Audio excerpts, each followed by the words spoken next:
Hey guys, welcome back to the channel. This is story about what if Naruto befriended Hinata early part 1. Before I start, please do support for more amazing content and comments for part 2. Do consider to subscribe my channel and share my video to your friends and check out the description as well. Let's start the video. He was falling, he was cold, and he was tired. So tired. How long had he been fighting for? It seemed like all his life. He just wanted peace, some semblance of real tranquility. She had given it to him, or at least had attempted to. Why had it taken him so long to notice? It was too late now. Naruto was falling. How long had it been now? The blonde wasn't sure anymore. His chakra had been ripped from his body and used against him, that was why, right? The young man felt cold as the air whipped against him in his descent. It was the middle of winter, wasn't it? The war hero was tired, his body felt like lead.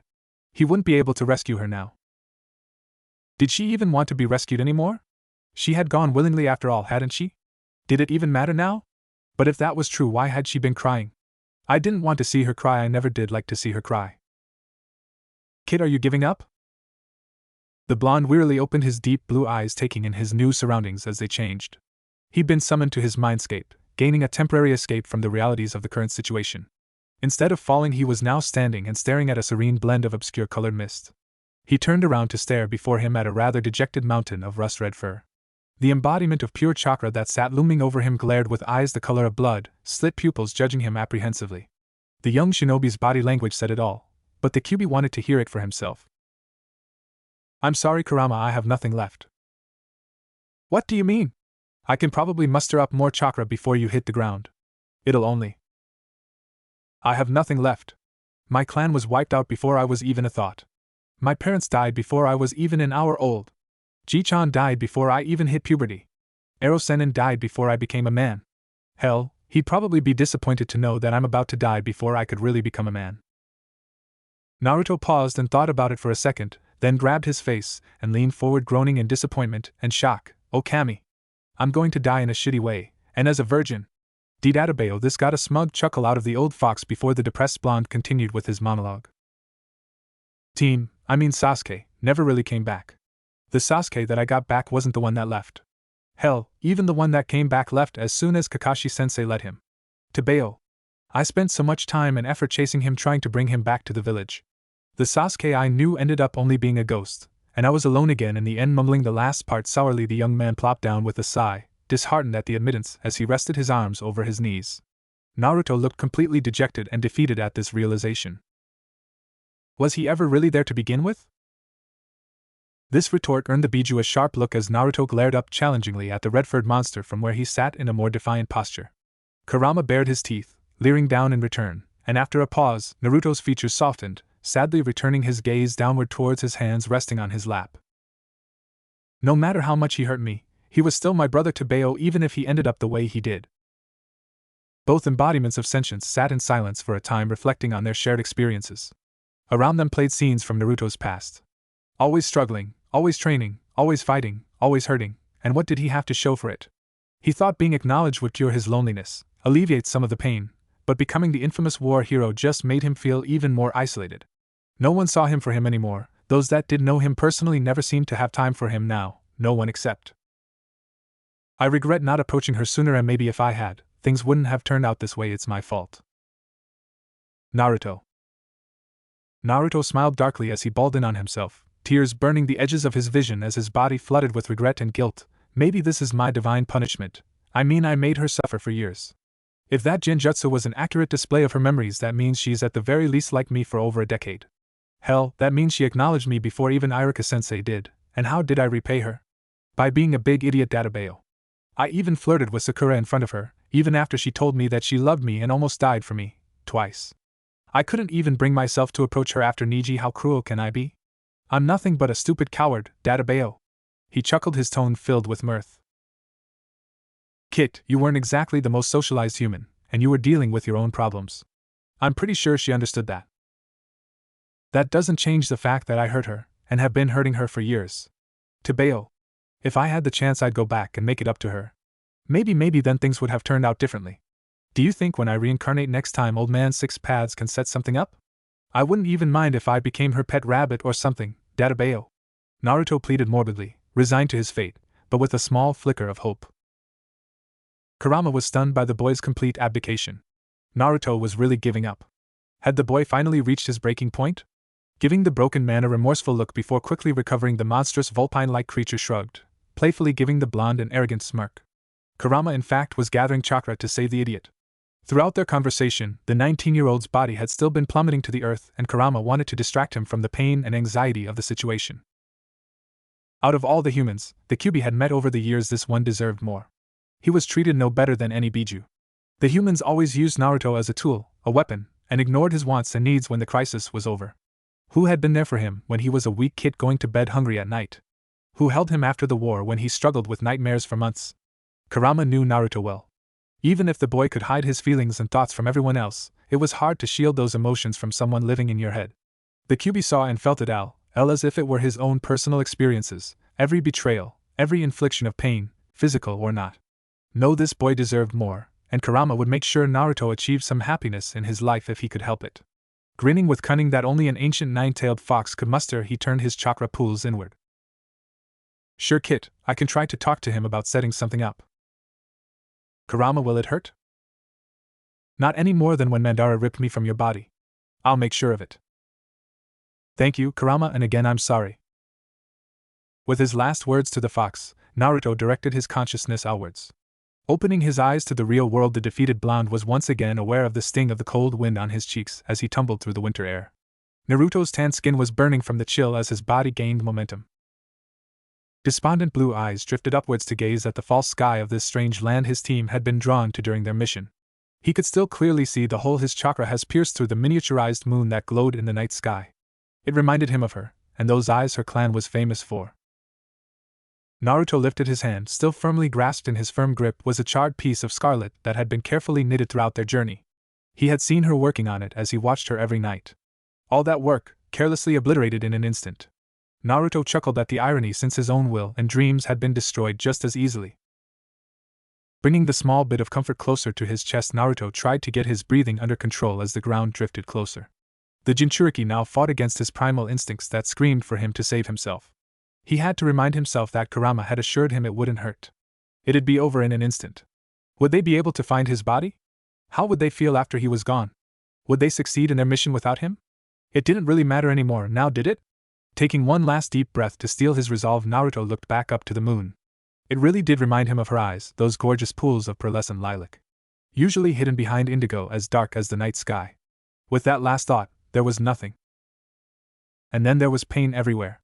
Groaning, a young child slowly opened their bruised, but shining cerulean blue eyes. The first thing the battered boy noticed was the pain encompassing his small frame, then he saw that it was snowing. Looking around, sky blue orbs locked onto large pools of milky lilac staring down at him.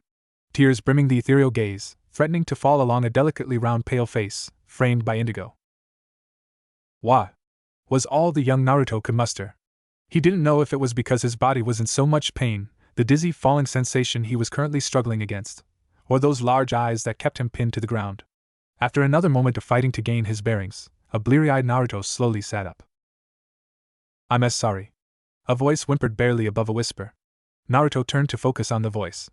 Returning to gaze at the pretty eyes before the pearlescent pools snapped shut as something scarlet was thrust under Naruto's nose. Why your scarf? They ruined it. As more of Naruto's surroundings came into focus, he saw a girl no older than himself kneeling in front of him. Displayed in her hands were the remains of a scarf torn to shreds. A sudden tidal wave of emotions washed over the young boy. It felt like someone had punched him in the gut all over again. What was this feeling? It was overwhelming, disorienting, familiar yet foreign. Hey, are you okay? The girl asked in concern, lowering the object to look at him with worry filling her large pupilless eyes. She seemed scared, or distressed, not of him, but for him? This was a strange feeling that was developing in his gut right now. Naruto wasn't sure what to make of it, but he didn't want the girl to look so sad and scared.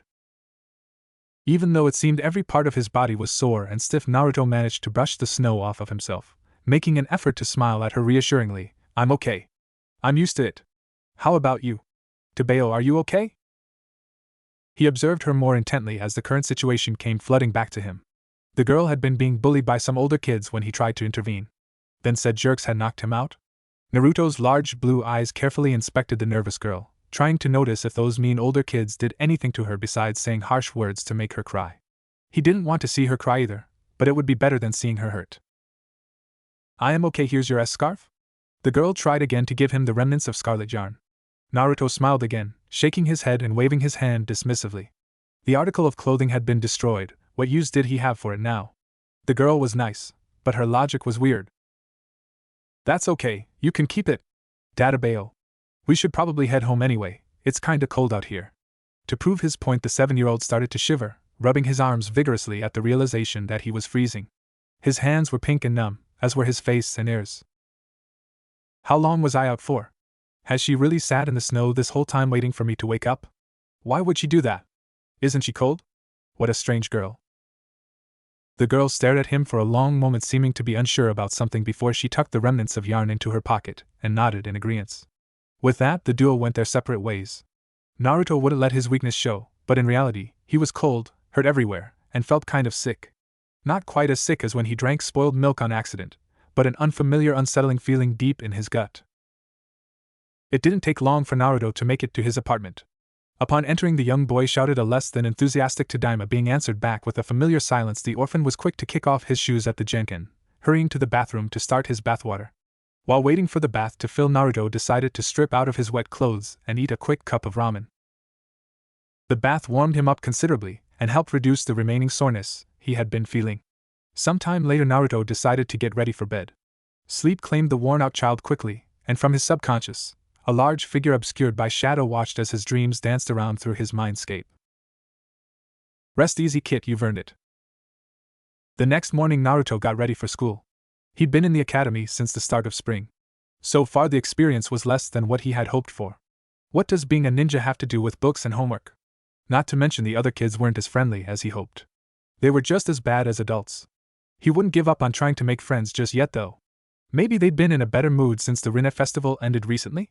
The villagers always seemed to be happier around that time of year, though he didn't understand why.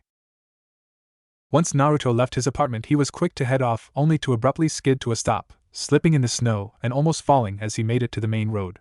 What was this feeling in the air? It was suffocating, it made him feel sick, and all the hair on his body seemed to stand on end.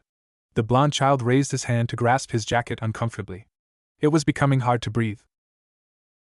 Hesitantly, Naruto started forward again, cautiously trying to figure out what this feeling was. He didn't feel like he was in danger, but his body was humming. Looking around, he flinched, catching some of the cold glances he'd been noticing more frequently. Was that where the feeling was coming from? Be strong, a shinobi endures after all. Naruto quickly looked around, unsure if he heard that out loud. It didn't seem like it.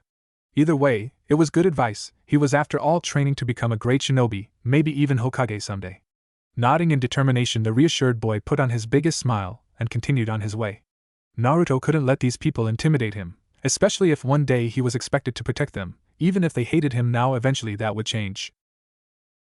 Naruto was relieved once he got to class. The heavy feeling wasn't as thick in the air here. The cheerful boy looked around for a free spot with his large blue eyes. Today, the young Uzumaki noticed something strange. Every time he would focus on one of his classmates, he'd get a different range of funny feelings that had become stronger the closer he got to the individual. Naruto didn't like a lot of the sensations he was feeling, even if they weren't as overwhelming as the ones given off by the adults earlier. That was until his gaze landed on a familiar indigo-haired girl. She was sitting in one of the higher-up rows towards the back of the classroom, wearing the same berry violet coat she wore the previous day. Just gazing at her gave Naruto a strange heavy feeling, but it didn't seem directed at him like when he was looking at the other students. Humming to himself in thought, the young boy decided to investigate, and walked carefully up the steps to look down at her. The girl seemed distracted, her head turned towards the window. Naruto smiled mischievously, careful to stay quiet as he closed the distance. Patiently, the intrigued boy stood hovering next to her, waiting curiously to see if she'd notice his presence. After a brief period, the girl sighed, turning back to facing forward, flinching when she finally realized the boy was standing next to her. Naruto's smile faltered for a second. Was she like the others? Was she going to ignore him too? However, his thoughts were shaken up by a sudden warm feeling permeating from the girl, erasing the heavy feeling he had been emitted from her before. The withdrawn girl still wasn't looking at him, however, her eyes directed downwards as she shifted uncomfortably. But Naruto didn't mind. All he could think was, this feels nice. With that in mind, the young blonde nodded to himself. Coming to a decision, he plopped down in the free seat next to the timid girl, basking in the unfamiliar warmth she exuded. This earned him a surprised squeak from the hesitant girl. Naruto waited in comfortable silence, giving the girl a couple of sidelong glances to gauge her tolerance of his presence before mustering up his biggest smile, turning to face her while leaning against the desk, resting his whisker-striped cheek in his palm. I didn't know we had class together. I'm Uzumaki Naruto. What's your name, Databao? H. Hinata, Hyuga Hinata, the girl murmured after a long pause, still avoiding eye contact with the boy. Naruto nodded in recognition, chuckling in restrained giddiness. She didn't ignore me. Someone's actually talking to me without getting mad. Leaning back in his seat, Naruto interlaced his hands behind his head and looked up at the ceiling. The nervous boy was trying to give off a look of boredom and apathy when in reality he was feeling the complete opposite. Hesitant to press, he weighed his options before deciding to press his luck. Do you mind if I sit here today, Hinata-chan? He finally asked quietly, giving her a sidelong glance to ascertain her reaction. The girl stiffened for a second, giving him a whirlwind of different sensations. Warmth, tingling, heaviness, the sensations pushed against his chest and stomach in alternating waves, making him feel dizzy. There were too many changing feelings at once, making it hard for Naruto to concentrate. No, I don't mind, and Naruto Keikun, the girl who was now known as Hinata, finally replied, looking up as she began pushing her index fingers together in a nervous manner, her eyes darting towards him for a second before she quickly looked away. Naruto blinked in confusion for a second, unable to fully trust his ears. Instead, becoming distracted by a faint rosiness dusting her cheeks. Silently, he hoped that she wasn't coming down with something. He felt guilty since she had stayed out so long in the snow yesterday because of him. Yep, Naruto definitely needed to sit here today and keep an eye out for her in case he needed to notify Sensei of her condition. Hinata had after all told him she didn't mind sharing seats with him. Suddenly, a disturbance at the front of the class drew both of the children's attention. A dark-haired boy dressed in blue, flocked by a group of girls, made his way into the class. The sight of the said boy immediately gave Naruto a twisted feeling in his stomach and a burning in his chest. Inwardly, the blonde swore, but he wanted to give the girl a good impression of himself, so outwardly Naruto reserved himself to just glaring at the newcomer. The socially inept orphan found that some people didn't like when he said those kinds of words out loud. Naruto once had a crazy old lady practically force-feed him soap of all things for it on one occasion, after tanning his hide. Just remembering the memory made him shudder. Naruto hadn't been able to sit properly the rest of the day, and all his ramen had tasted awful. It had been a very dark day in his young life indeed. Uchiha Sasuke, for all the disinterest and hostility Naruto experienced, seemed to be blessed with the complete opposite, and worse, didn't even appreciate it.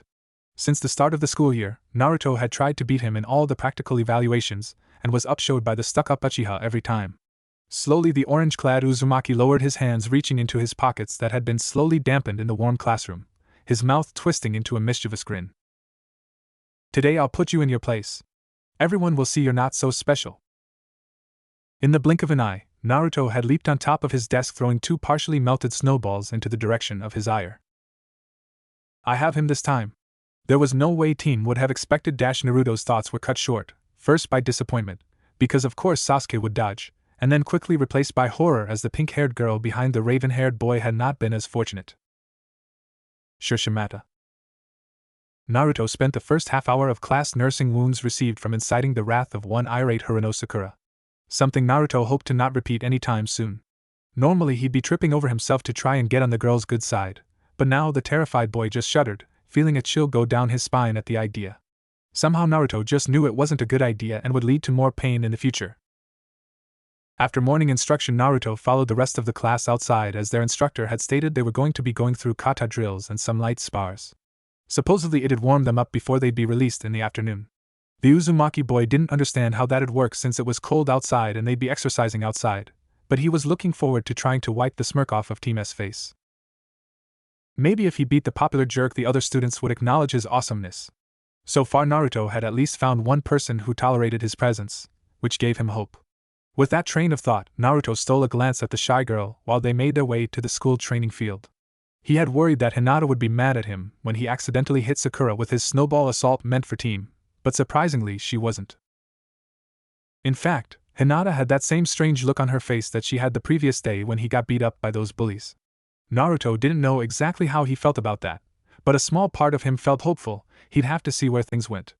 All he knew, for now, was that as long as Hinata kept being nice to him, she'd definitely stay off of his list of prank victims for the foreseeable future. It wasn't long before the class moved from their kata exercises to being split up into teams for spars. Naruto was getting excited as he waited his turn. It was interesting to watch the other matches. The blue-eyed boy couldn't tell if he was starting to finally retain the information from class, but it felt weird that he was starting to recognize the mistakes his peers were making before Sensei even said anything, and the instructions were starting to make sense. Uchiha Sasuke, and Uzumaki Naruto, you're up. And remember to behave this time. The teacher called from where he was writing on his clipboard. Naruto grinned confidently as he approached the practice ring, making the seal of confrontation they were taught to signify the start of the match. It was annoying listening to the others cheering for team. Why couldn't they cheer for him for once? What made the Uchiha so cool?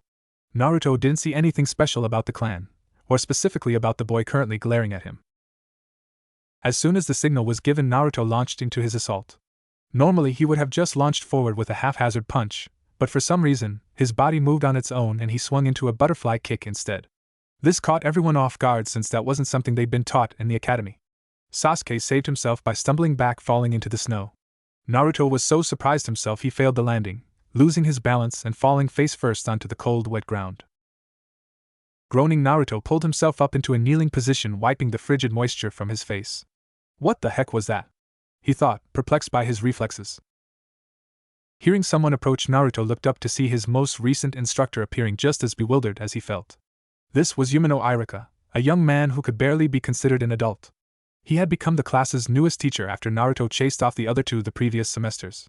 So far, the scar-faced brunette seemed to be a master at ignoring Naruto's antics, at least until today, and he hadn't even done it on purpose. Naruto, please try to keep the advanced moves for when you're a bit older. I don't need yourself or each other trying to do things you're not ready for. The Chunin admonished, earning a chorus of stifled giggles from the rest of the class. Naruto looked down, his face burning with embarrassment. Soon the boys restarted their match that quickly ended as it normally would have. Though Naruto was suspicious that his earlier surprise got under Sasuke's skin because it certainly didn't feel like he had pulled his punches. While Naruto sat on the ground nursing his bruises, Sasuke scoffed as he hovered over him haughtily. You're 100 years too early if you think you can beat me, Uzuratanki. He scoffed before returning to the sidelines. Normally this remark would have spurred Naruto into a tantrum, but for some reason, it didn't bother him as much today. He still glowered at the taller boy before getting up to make his way back over to the sidelines, purposefully plopping down on the opposite side of the training area from the other boy. Naruto didn't feel like dealing with any more insults delivered from the loud following that seemed to swarm the Uchiha, or the arrogant show-off himself. Now that Naruto thought about it, why had it seemed just the other day so important to have all that? Yeah, sure, it would be nice if the other kids were willing to play with him, or just do anything besides glare and mutter under their breath about him, but did he actually want to act like that guy? Naruto wanted people to like him for himself. It wouldn't do to emulate such a jerk. The Uzumaki was brought out of his musing by the appearance of a shadow and being washed over by that still new but refreshingly warm feeling. Ayano, are you okay? And Naruto-kun? Sasuke-san seemed a bit hard on UT today. Came a small but sweet voice. Looking up, Naruto was once again lost in pools of milky lavender framed by indigo. Suddenly all the thoughts that had been weighing him down evaporated, and he felt washed over entirely by that sensation of warmth. His earlier embarrassment and humiliation didn't seem so important now. The team being a smug bastard seemed so insignificant compared to this. Someone was actually concerned about him.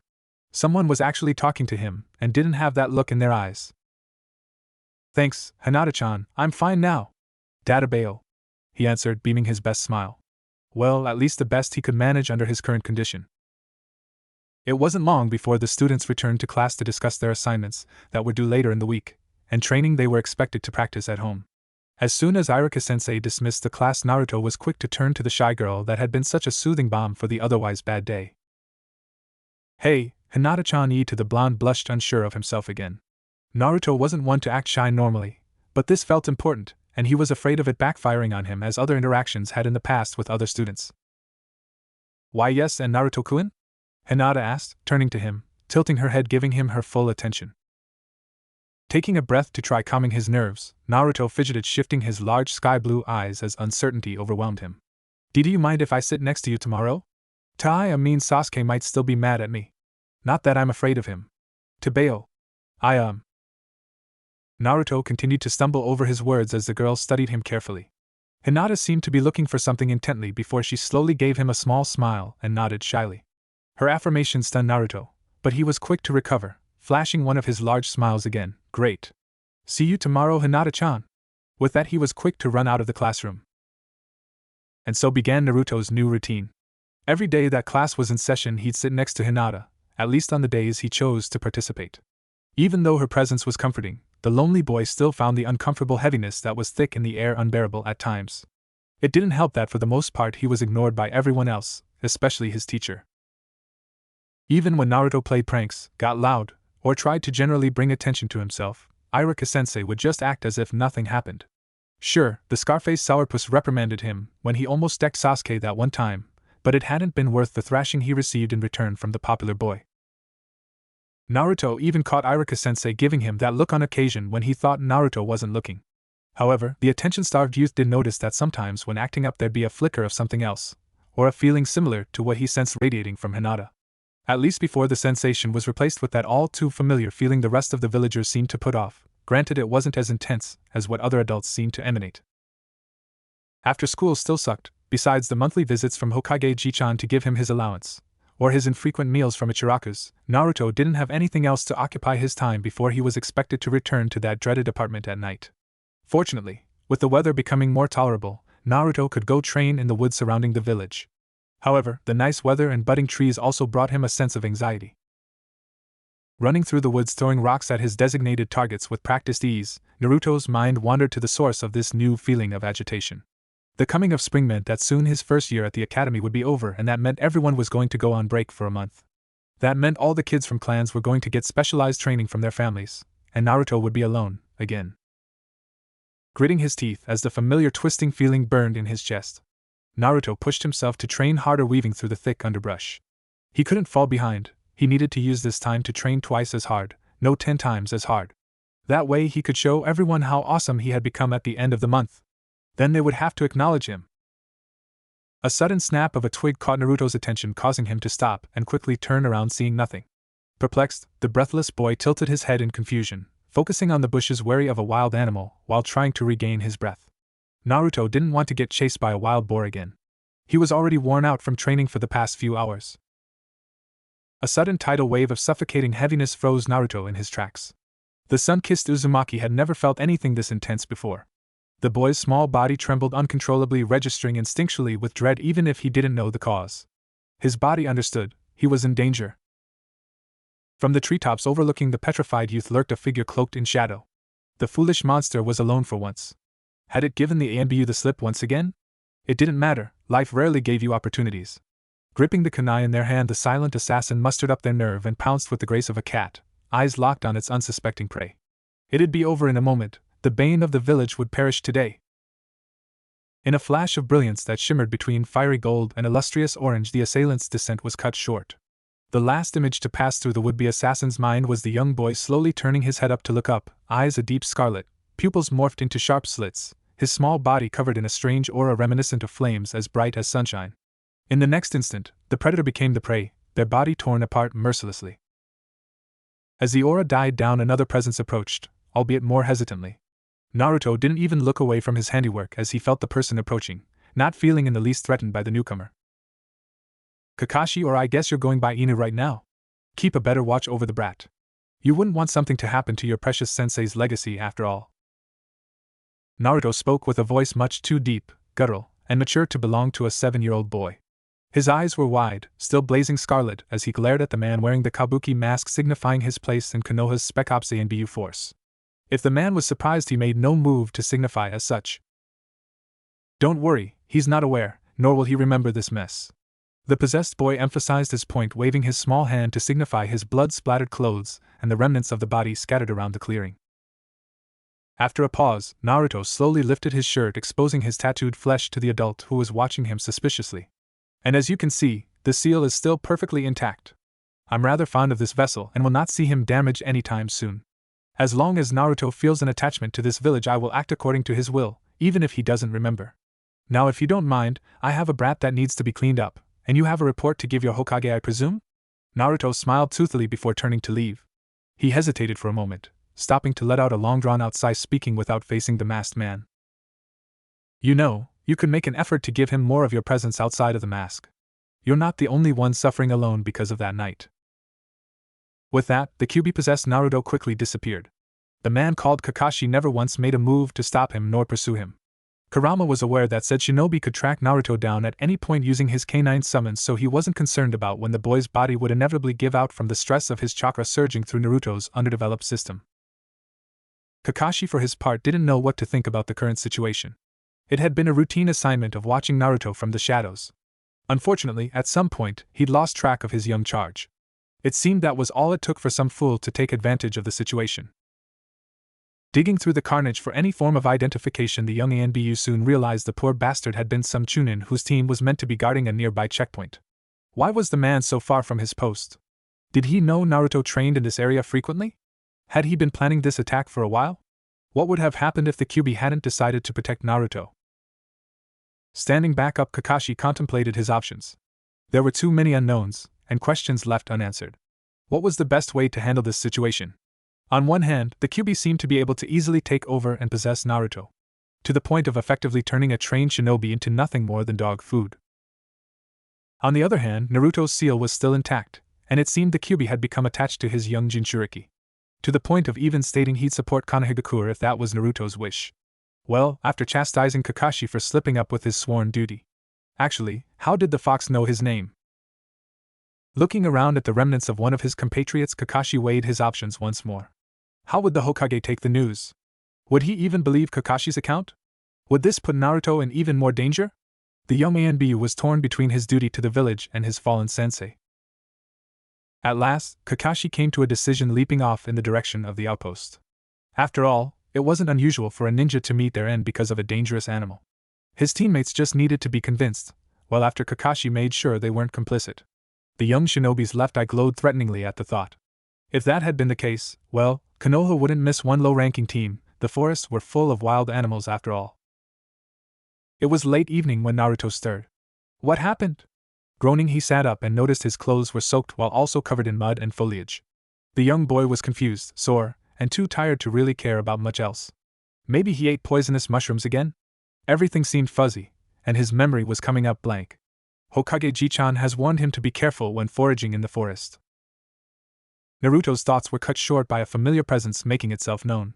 Looking up, disoriented youth noticed a tall, lanky Anbu that had shadowed him most of his young life. Well, one of them anyway. Inu was usually pretty lax compared to some of the other Anbu the Uzumaki had to deal with. Inu never spoke to him, of course, but he never gave him that heavy feeling either. Instead, the Anbu gave off a more complex feeling Naruto couldn't place. It was like a mix of what he felt when he'd returned to his apartment every night, but also how he felt greeting Hinata every day at school. It was a very disorienting sensation for sure. Ainu-san? What are you doing out here? The young boy stammered, rubbing sleep from his eyes, inadvertently smearing mud down his cheek. The strange man's answer was to tap Naruto's chest and then point towards the horizon. Bring to boy's attention the time of day. Yeah, I know it's getting late. Hokage Jichan's probably mad that I'm not back in the village again, huh? He sure has gotten more strict since I started going to the academy. Databeo, the boy grumbled before sneezing. This was followed by a shiver, as the evening breeze licked his skin. The Anbu tilted his head, studying Naruto carefully for a long moment before he knelt, motioning for the dirty child to climb up onto his back. Naruto shifted uncomfortably, feeling a mixture of guilt and embarrassment. His tune quickly changed as he was assaulted by another chilly gust of early spring air. Awkwardly, Naruto scrambled onto the masked man's back. The lonely orphan wasn't used to being this close to anyone. It was so rare that Naruto found himself savoring the moment. As Inu-san leapt from tree to tree back towards the illuminating light of the village, Naruto sleepily nuzzled into his back. Is this what it would have felt like to have an older brother, maybe? Hee Inu-san smells like puppies. With that last thought of irony, Naruto drifted back to sleep. His dreams were filled with visions of a kind yet sad smile hidden behind a mask, dogs, and warmth. Naruto fidgeted uncomfortably from where he sat on his swing, watching the assembled students that were waiting excitedly that morning for the new school year to begin. Over the past month, they had been on break. During this time, the young boy had trained tirelessly in fear of falling behind. Naruto glanced up, feeling a swell of jealousy and longing eating at every fiber of his being from the display before him. The sight of the children interacting with their parents and guardians was torture for the lonely orphan. His eyes, normally sky blue, were dark as the sea during a storm as the despondent Uzumaki returned his gaze down to the fresh spring grass beneath his feet. Situations like this were when Naruto would struggle the most, being reminded just how alone he truly was. On occasion, Naruto had tried to ask the Hokage about his family, but the old man had adamantly refused. The dead didn't matter, according to Hokage Ji-chan, because dwelling on them wouldn't help the living. But if that was true, why did they have to learn about all those dead shinobi and previous Hokage in school? Why was it important to know about old wars, but it wasn't important to know who his parents were? Had they been bad people? Is that why those adults constantly referred to him as that kid, or that monster, among other things? Naruto knew better than to act up during these moments, so he just kept to himself. Things would be more comfortable after the adults left. They didn't like it when he tried to hang out with the other kids, and Naruto would usually suffer more for it. It always seemed the adults were bolder in showing their distaste for him when they were in groups anyway. Soon Naruto was relieved to see the adults dispersing, meaning it was time to head to class. His first year had been rough, to put it kindly, so Naruto hoped that things would start turning around. Maybe Iruka-sensei would finally give him praise for all the hard work he had put in during break. Or at the very least he could beat Sasuke at something.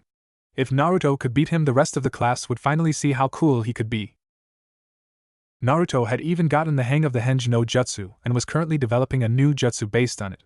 He had found it interesting that men tended to get distracted by the image of a pretty lady. The innocent boy discovered this when he saw a group of them fawning over a weird magazine when going down to the bookstore to buy some scrolls. Maybe if he got the new technique down, Iruka-sensei would ignore his lackluster Bunshin no Jutsu. Naruto had tried practicing the Bunshin a lot. He didn't attempt to make multiples anymore, so now at least he could make one the correct size, even if it still appeared half-dead upon creation. Naruto was brought out of his thoughts as he found his favorite classmate. Even though he wasn't friends with Hinata, the girl's presence made the classroom bearable. She had been pleasant company throughout the end of winter, and her presence had always been so warm and comforting. The young boy smiled as he ran up to greet her, but upon his approach, Naruto slowed and his smile morphed into a frown, blue eyes filling with concern. The normally gentle, soothing warmth that enveloped the girl was absent, replaced with one of cold heaviness. Not the same kind of heaviness he felt when he made eye contact with the villagers. This one gave Naruto the same tightness he had in his chest just earlier that day when he had been sitting on his swing, or when he felt like crying. What could have happened to make the sweet girl feel this way? "Good morning, Hinata-chan." Dadabayo. Naruto greeted, plastering on his best smile. He might as well greet her. Maybe then she'd be willing to tell him what was wrong on her own. The shy girl jumped in surprise as Naruto brought her out of her thoughts, and the change was immediate as her large eyes locked onto him. Like the sunny skies after a rainy day. The heavy feeling that had been emanating from Hinata evaporated, replaced with that delicious, comfortable warmth Naruto relished as he sat down, turning to stare at her intently, leaning against the desk, resting his head in his palm, propped up by his elbow. "Gee, good morning," and Naruto-kun, Hinata mumbled quietly as she shifted nervously, hiding her face in her hooded vest. Now that Naruto looked at her more closely, he realized their outfits today were very similar, except for the colors, much to his amusement. With the season warming up, Naruto had opted for a sleeveless hooded orange vest with a blue t-shirt underneath, featuring what he had learned from Hokage Ji-chan to be his clan's insignia, the infamous Uzumaki spiral. His bottoms were a simple pair of long green cargo shorts that cut off mid-calf just above his blue shinobi-styled. Zo still wore his signature green goggles. They were essential for when he played his pranks after all. Hinata's vest was a pale purple, just a couple shades darker than her pretty eyes. Her undershirt was a pale cream. Naruto couldn't see her bottoms from their position but thought the getup made Hinata seem a bit cuter than her winter outfit. "Did you have a good break, Hinata-chan? You seemed kind of sad just a minute ago," Naruto asked quietly, making his concern evident as he gazed at her intently. The image of how the girl looked when they ran into each other during winter playing in his mind, motivating him to take the initiative. "I don't want to see her cry." The young Hyuga's nervous movements stilled as she looked down, hiding her eyes behind her bangs. That strange sensation seeped out of her once more, masking the warmth again with that painfully cold feeling. Naruto frowned. If he didn't know what was making her so sad, how would he be able to help her out? It was bad enough trying to handle the academy while dealing with that suffocating sensation he felt off of the rest of class, and the adults. Hinata's presence had become a blessing that Naruto had become reliant on, like a spoiled child's favorite blanket. Her comforting aura was like hot ramen on a rainy day. The blonde was desperate to get it back. For now, he'd have to be patient and see if Hinata would talk to him. Getting her to talk was always so difficult, like trying to get a bird to land in your hand without scaring it away. "I'm a burden to my clan. I'm weak, useless, and get in the way, and father has been becoming very disappointed in my lack of talent. Since starting the academy, I'm just a waste of space." Hinata relented with a quiet and shaky breath after a long pause. Naruto could tell she was on the brink of tears with how shaky her words had been, and had to strain to hear her words that seemed quieter than even a whisper, like she was afraid to say such painful things aloud. Humming in thought, the perplexed boy scrunched up his face, closing his eyes while formulating his thoughts on the matter before deciding to speak.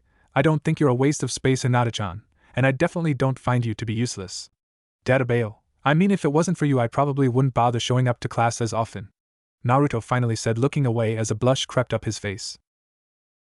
It was embarrassing to disclose such things, but to Naruto they were true, and anyone that thought Hinata-chan was useless was an idiot in his book. With his admission, Naruto built up his nerve and stole a glance to see the girl blushing far more vibrantly than he was himself. The warmth came back, now with an additional tingling sensation, like butterflies in his stomach. This felt nice. The Uzumaki patted himself on the back as class started. He had accomplished his mission, now back to business as usual. Most of the day was spent reviewing what they had learned the previous year, at least until near the end of class. Naruto stared down at the blank paper in front of him, twirling his pencil absent-mindedly, smirking when he heard another student make a witty comeback at Irika-sensei's explanation of the assignment. If the world was to end tomorrow, who would you want to spend your last day on Earth with? This is stupid.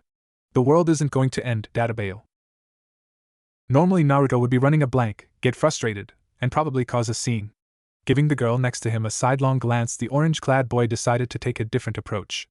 Quickly Naruto wrote down his answer before resting on the desk preparing for a nap, and conveniently hiding his paper until Irika-sensei was ready to gather up the assignments. Sitting next to Hinata-chan always feels so nice. As spring progressed, Naruto's days at the academy continued along in a similar routine. Outside of classroom assignments, they practiced different jutsu such as their aim and proper handling with shuriken jutsu, daily kata, and form practice with taijutsu, where they sparred with each other at least once a week. Naruto was beyond irritated that he still ritualistically got his ass kicked by almost everyone. It was like his mind wanted to do one thing and his body wanted to do another, making him mess up in front of everyone, repeatedly. With ninjutsu, they were in the process of practicing the Bunshin no Jutsu, something that Naruto still couldn't get down to save his life. This, ironically, is what it was meant for. It was frustrating and made him somewhat angry when the other students made fun of him during evaluations for not being able to get it down. Naruto always tried to laugh it off, but it still stung nonetheless. At least it seemed he had some talent with the Henji no Jutsu. He had heard that after summer break they were supposed to start learning the basics of the Kawarimi no Jutsu. Summer break, just the thought of it put knots into his stomach. Naruto would be alone again. It wasn't like he didn't feel that way right now, but at least school distracted him most days. Naruto would still ditch class from time to time, or cut class early when he was frustrated or overwhelmed, but usually regretted it by the end of the day. Besides the comfortable silence and short conversations before class he received from Hinata, Naruto wasn't having much luck with his other classmates. They usually treated him with disdain or ignored him outright. It was starting to become unbearable. Naruto was desperate to make some friends. Lately, he had been trying to hang out with a group of boys led by one of his classmates, named Hibachi, which loitered around the playground after class, but they generally tried to chase him off or would run off themselves. Sure, Hibachi had been a major jerk to him in class today, getting their other classmates to gang up on him and pretty much calling him a plague. This in turn led Irika-sensei into instructing them to ignore him, as if they didn't already do that. Naruto was brought out of his thoughts as he coincidentally noticed a group of boys discussing something. Interacting with Hinata had caused the young blonde to learn that sometimes it paid to be quiet and listen. You never knew just what you could learn by being silent. What Naruto had learned, and others tended to underestimate about him, among other things, was that when he wanted to he could have a knack for stealth. If he didn't, he wouldn't get away with the pranks he played on the villagers. The Uzumaki hung back and eavesdropped on the boys' conversation curiously. Listening intently, Naruto heard mention of a test of courage they were arranging tonight at the cemetery. Normally he would have demanded to be included, but now a different idea came to mind. Smirking to himself, he started to formulate a plan involving the mask he had recently acquired from a less-than-kind shopkeeper. Not only could he get Hibachi back for what happened in class, but maybe they'd want to be his friends if he could show them up, proving that he wasn't some useless loser. Quickly Naruto headed home to set his scheme into motion. I'll need that fox mask, maybe a sheet, it'd be easier than trying to keep up a hench. I'll also need to get there early enough that I can catch them off guard, but not early enough to be caught by some adult. What else? The mischievous Uzumaki became completely absorbed into his thoughts as he started to put his plan in motion. Running around his apartment gathering supplies, Naruto put together his costume, practicing in front of the mirror until he was satisfied with his act. The young ninja cadet actually took his pranks very seriously. Mostly because failed pranks usually ended with him either in pain or being forced to do extra work under the supervision of trained shinobi. By late evening, the now disguised boy was waiting patiently in his hiding spot atop the memorial monument that overlooked the cemetery. Naruto glanced up at the sky. It was currently on the cusp of twilight, so the other kids would be here soon. The boys arrived about half an hour later and started the process of lighting their lanterns while going over the rules of their challenge. Soon Naruto's first victim made their ascent, losing their nerve before they even got a third of the way through the cemetery, much to his disappointment. The second boy made it 2/3 of the way, so Naruto rewarded him by throwing his voice. "Garuru Garuru," he called, earning a yell of surprise from the terrified boy. Naruto had to stifle his laughter to not give away his hiding spot. Looking down from where he hid, the troublemaker watched the boys bickering with one another until his targeted victim finally decided to make his way up the path. Naruto watched as Hibachi made it to just below the monument. "Garuru Garuru, a child! A delicious child!" Naruto shouted before jumping down mere centimeters from the petrified boy. After a long pause, Hibachi let out a high-pitched scream, throwing up his lantern and running away, continuing to scream hysterically about a monster fox that wanted to eat him. Naruto couldn't control himself any longer, laughing to the point of tears. The prankster was so distracted by his reverie that he didn't notice another presence until they were about a meter away. This new figure gave off a scary aura, making the hairs on the back of Naruto's neck stand on end. "Oh, I might have made one of the adults a bit too mad with my joke. This could be bad." Gathering himself up, Naruto looked up to get a better look at the person in front of him. In relief, he realized it was just Iruka-sensei. Quickly he removed his mask, plastering on his best foxy grin, hoping to defuse the situation. "Ha! Ha! Iruka-sensei, did you see their faces? Hee! Better run away or I'll eat you all up. Bunch of babies. That was the best prank ever. Serves them right." "Naruto!" Iruka snapped sharply, getting Naruto's attention. The said boy stopped laughing, realizing he was going to be in trouble, maybe a lot of trouble. "Do you realize what you're doing?" the adult asked in a cold tone. Now that Naruto was focusing more, he realized that the heaviness had not dissipated even though he had revealed himself. Looking up, he saw iciness in Iruka's gaze. It was that look again. The look that said he was a nuisance, unwanted, unneeded, a plague on the village, a monster better off dead, the reason the yondaime had died. Naruto couldn't stand it anymore. Were his only choices to be hated or ignored? Why him? Why? Why does everyone, even my own teacher, why do you all look at me like that? I'm not a nuisance. I'm not some kind of disease. Databeo. I'm Uzumaki Naruto. Chikushu. I'm sick of this. I'll never return to the academy again. What's the point? With tears burning in his eyes, Naruto pushed past Iruka and ran off towards home, ignoring Iruka as the man called after him. Once safely in his apartment, Naruto slammed the door behind him and sunk to the floor, sobbing in frustration. Naruto didn't cry often, but this feeling was too overwhelming. Why did everyone hate him? Why did they make rules to exclude him? Why was he so alone? Why did everyone go out of their way to ignore him? What had he done to deserve this? Then having it forced into his face every day at the academy, screw that. The academy, that's the only place I see Hinata-chan. Oh well, she'll probably forget about me after a while. It isn't like we're friends or anything anyway, Naruto thought bitterly, making his way towards his bedroom, haphazardly tossed articles of clothing around and put on his pajamas before climbing into bed. Naruto didn't feel like eating, so he turned in early for the night, drained by the feeling of loss and defeat. I'll miss her though, she was nice to talk to. In the recesses of his mind, sad scarlet eyes gazed up into his memories. Kurama couldn't prevent all of Naruto's pain, because in some instances the sacrifices led to exponential gains. The weary Kitsune only vaguely remembered this trial from the original timeline, but understood that his interference was not needed. Instead, Kurama turned away from the gates that barred him from his young container to instead gaze down at the Hoshi no Tama held hidden in his many tails. Inside the large golden glowing orb rested a very familiar man sealed into stasis. When Kurama had forced himself back into the past, he was able to hold on to what had remained of that Naruto's chakra, the mature Naruto's memories, and a copy of the key to his seal that Kurama only accessed in what the QB considered true emergencies. Kurama tried his best to keep the previous incarnation's memories sealed, only allowing glimmers to methodically leak out when he felt it benefited the struggling youth. If the fox had still been his old hateful self, he would have used the opportunity to escape, but the old fox had made a promise he intended to keep. He was after all very fond of his container, even if the boy wasn't aware of it just yet. Just bear with it, Kit, I promise this time will be better. For the next few days, Naruto found himself in a listless routine. Without the academy occupying his time, the despondent youth was mostly miserable and bored out of his mind, walking around the village aimlessly. That was until the evening when he tried to play with kids at the park and temporarily forget about his problems. Granted, parents always admonished their children for playing with him or would hiss curses about him. Sometimes Naruto could swear he sensed Iruka-sensei but was quick to leave the area when that was the case. That was until one morning when he was abruptly woken up by the sound of someone ringing his doorbell. Naruto struggled in his tangled sheet, falling out of bed with a groan. After disentangling himself, he groggily made his way to the door, peering through the peephole. Iruka-sensei? What is he doing here? Quickly Naruto scrambled to find some decently clean clothes around his bedroom, shedding his pajamas at the same time before making his escape off the balcony, running over a couple of rooftops until finally deciding he'd made it a safe enough distance to get fully dressed. Why had Iruka-sensei shown up at his apartment? What did he want? Shouldn't the man be happy that Naruto wasn't going to be bothering his class anymore?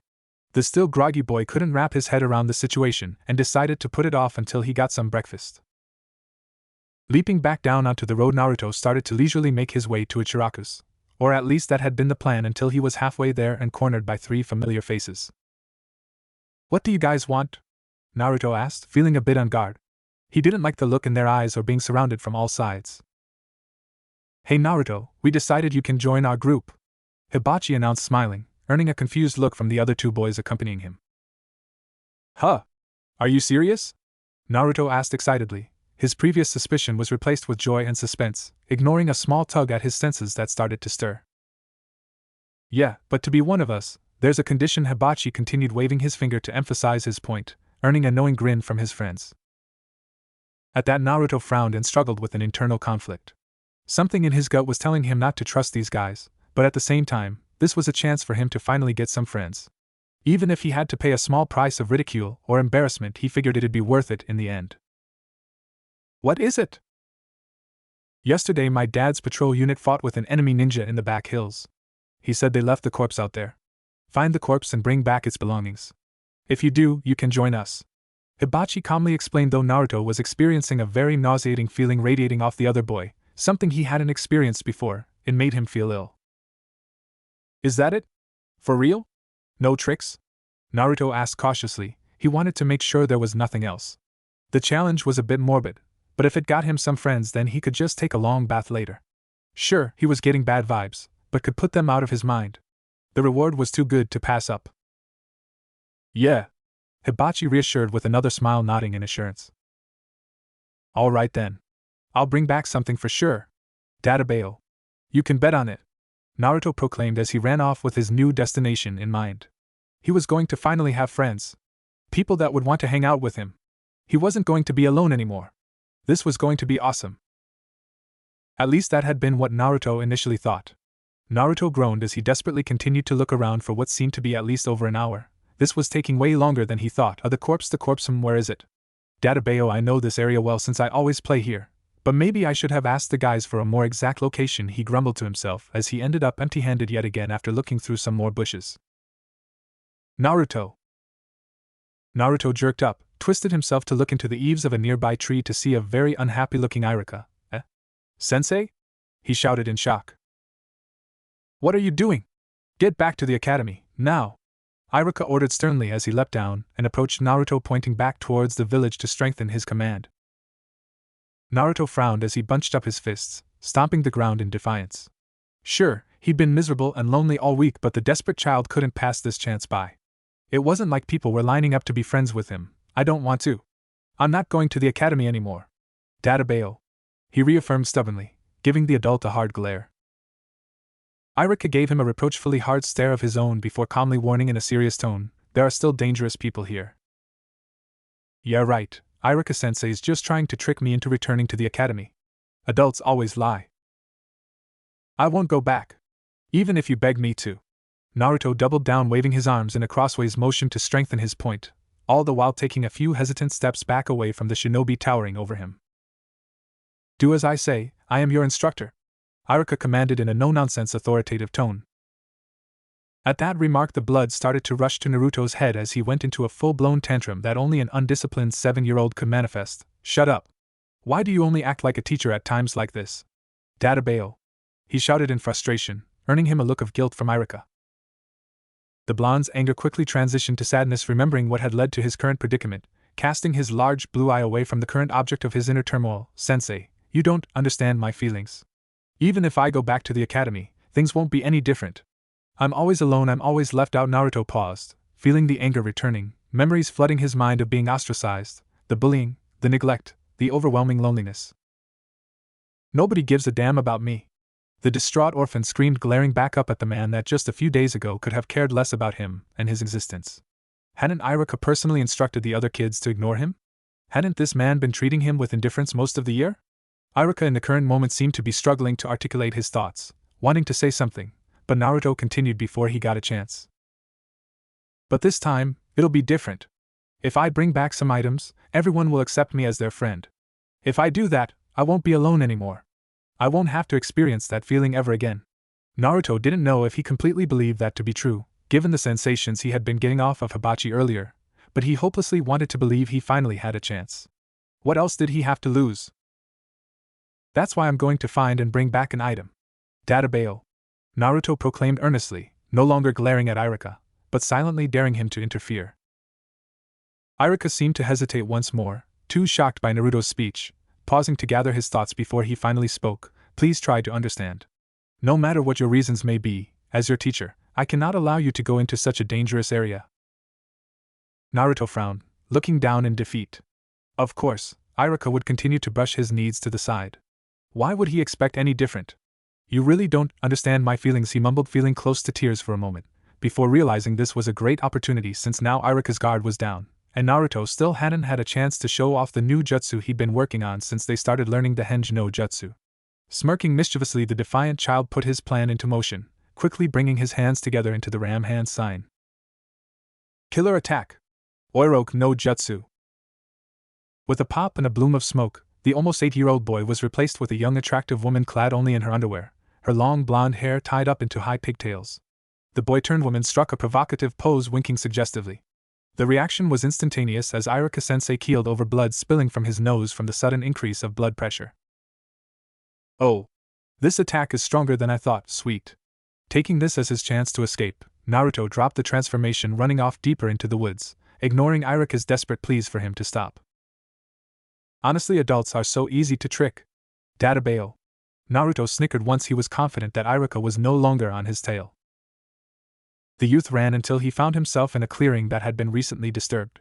The new site didn't seem to belong in the tranquil forest, and got the boy to skid to a halt as he took in his surroundings. Weapons and used paper tags were scattered about the wrecked foliage, showing the marks of a recent battle. This has to be it, which means the corpse should be nearby, Naruto murmured to himself before carefully surveying the undergrowth. He didn't want to miss the body, or an unused explosive tag by mistake, the latter more for his own health.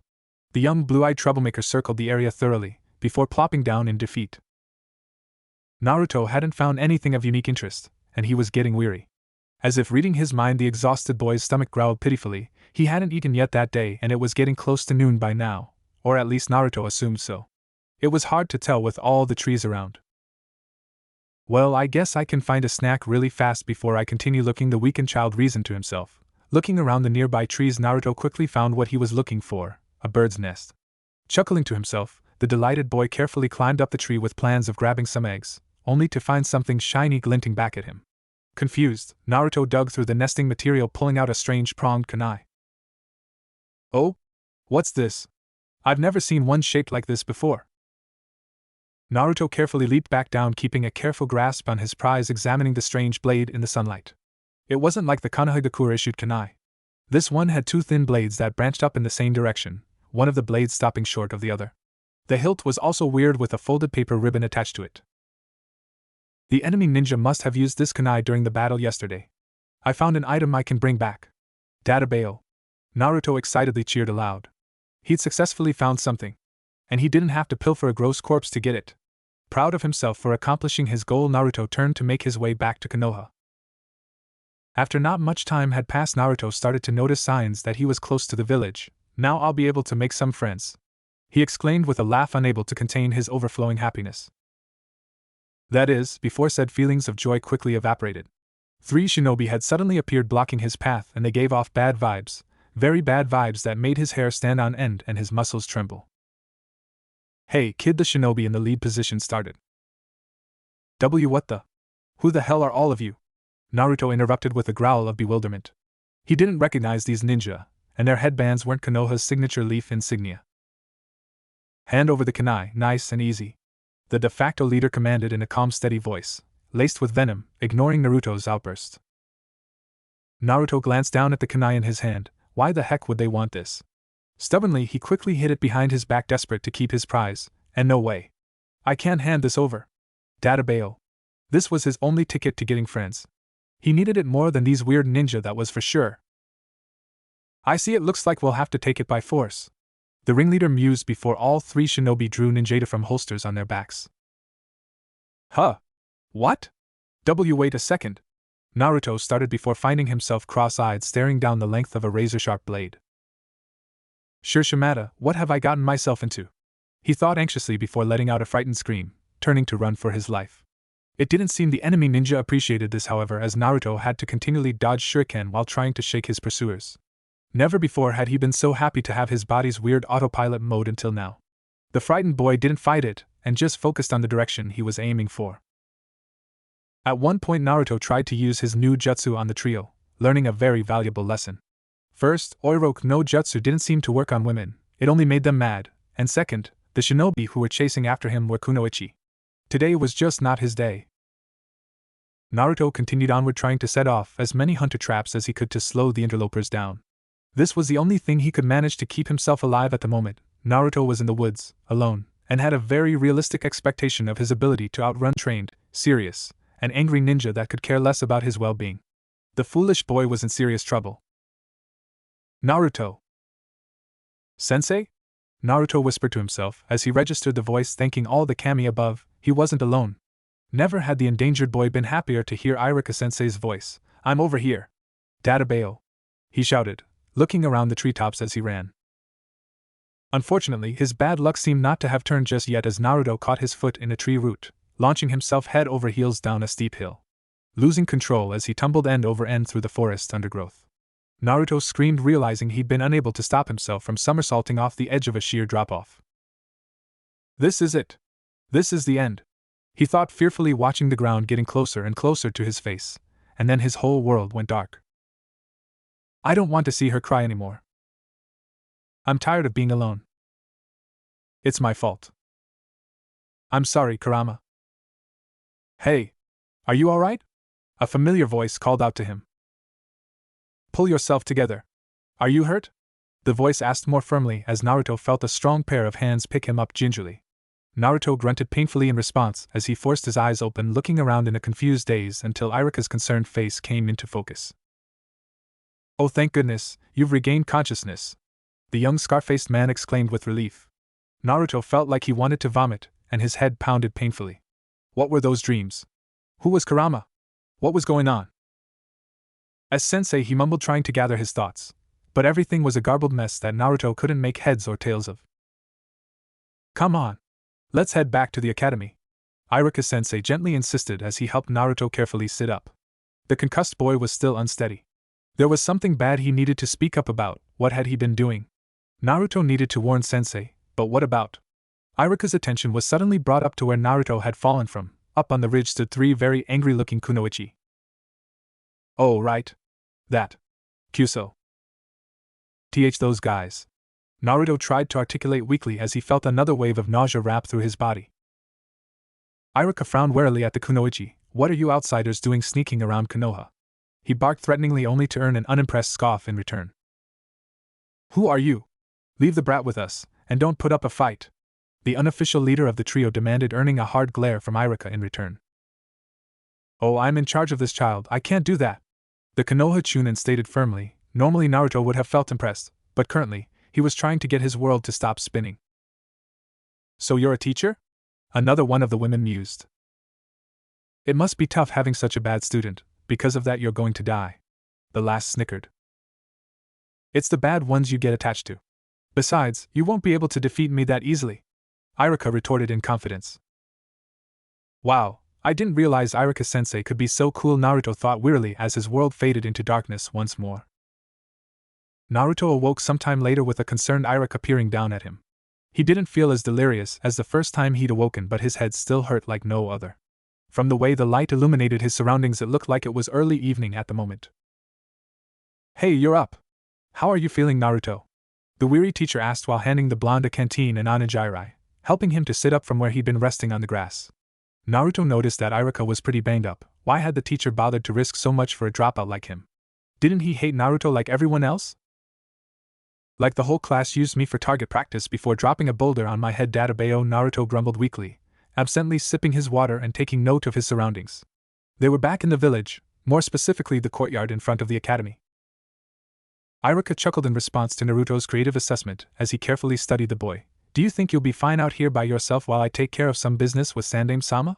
I need to urgently report to him what went on. If not, you're welcome to come with. Naruto thought about it for a moment, nibbling his rice ball as he weighed his choices. Normally it'd be fun to go hang out with Ji-chan since he didn't get to see him often, but in all honesty, the exhausted boy just wanted to get some more rest. I think I'll be fine out here, Iruka-sensei. I promise not to run away again. I've done enough running today. Naruto yawned, shuffling until he could comfortably slump against a nearby tree, mindlessly working on his light snack, watching Iruka head towards the Hokage's office. After about an hour or so, Naruto was feeling much better and decided to check his pockets for the pronged kunai he had acquired, only to find it was missing. All that work down the toilet. Just as Naruto started to feel at a loss, he noticed Iruka making his way back, so Naruto stood up to meet him, his childlike rationality taking over once more. Sensei, how could you lose the precious item I found? Databeo. The frustrated boy whined accusingly, unaware of the adult's growing loss of patience. You idiot! Iruka finally shouted at him, causing Naruto to shrink back, yelping in surprise. Was this really Iruka-sensei? The same Iruka-sensei who didn't bat an eye when he greased the classroom entryway? The same Iruka-sensei that never made a peep when he was disrupting the class? Why was Iruka-sensei so mad now? You almost lost your life today, the adult growled sternly, not even remotely bothered by Naruto's fear-filled outburst. Oh, so that's why he's mad, Naruto thought as comprehension dawned on him. Guiltily the scolded boy looked away in shame. Iruka had been worried about his well-being. It had never occurred to Naruto that someone would be afraid for him. That's true, but Naruto trailed off considering his actions. Had it been worth almost dying just for a chance to be friends with Hibachi of all people? He was starting to feel awkward as the man's demeanor made him reflect on his choices that day. Was this what it must feel like to have a parent? You're awfully quiet today, Iruka remarked curiously, having finally calmed down from his tirade. That's because this is the first time you've yelled at me. I'm surprised, Tabeo, Naruto admitted, nervously fidgeting, giving the man a sidelong glance. In reality, no one ever really yelled at Naruto, at least not out of concern for him. To curse his existence was one thing, but this felt different. It made Naruto feel sheepish and ashamed of his behavior. Iruka chuckled at the admittance. I see. That's right. I've decided to be more upfront with you as your teacher.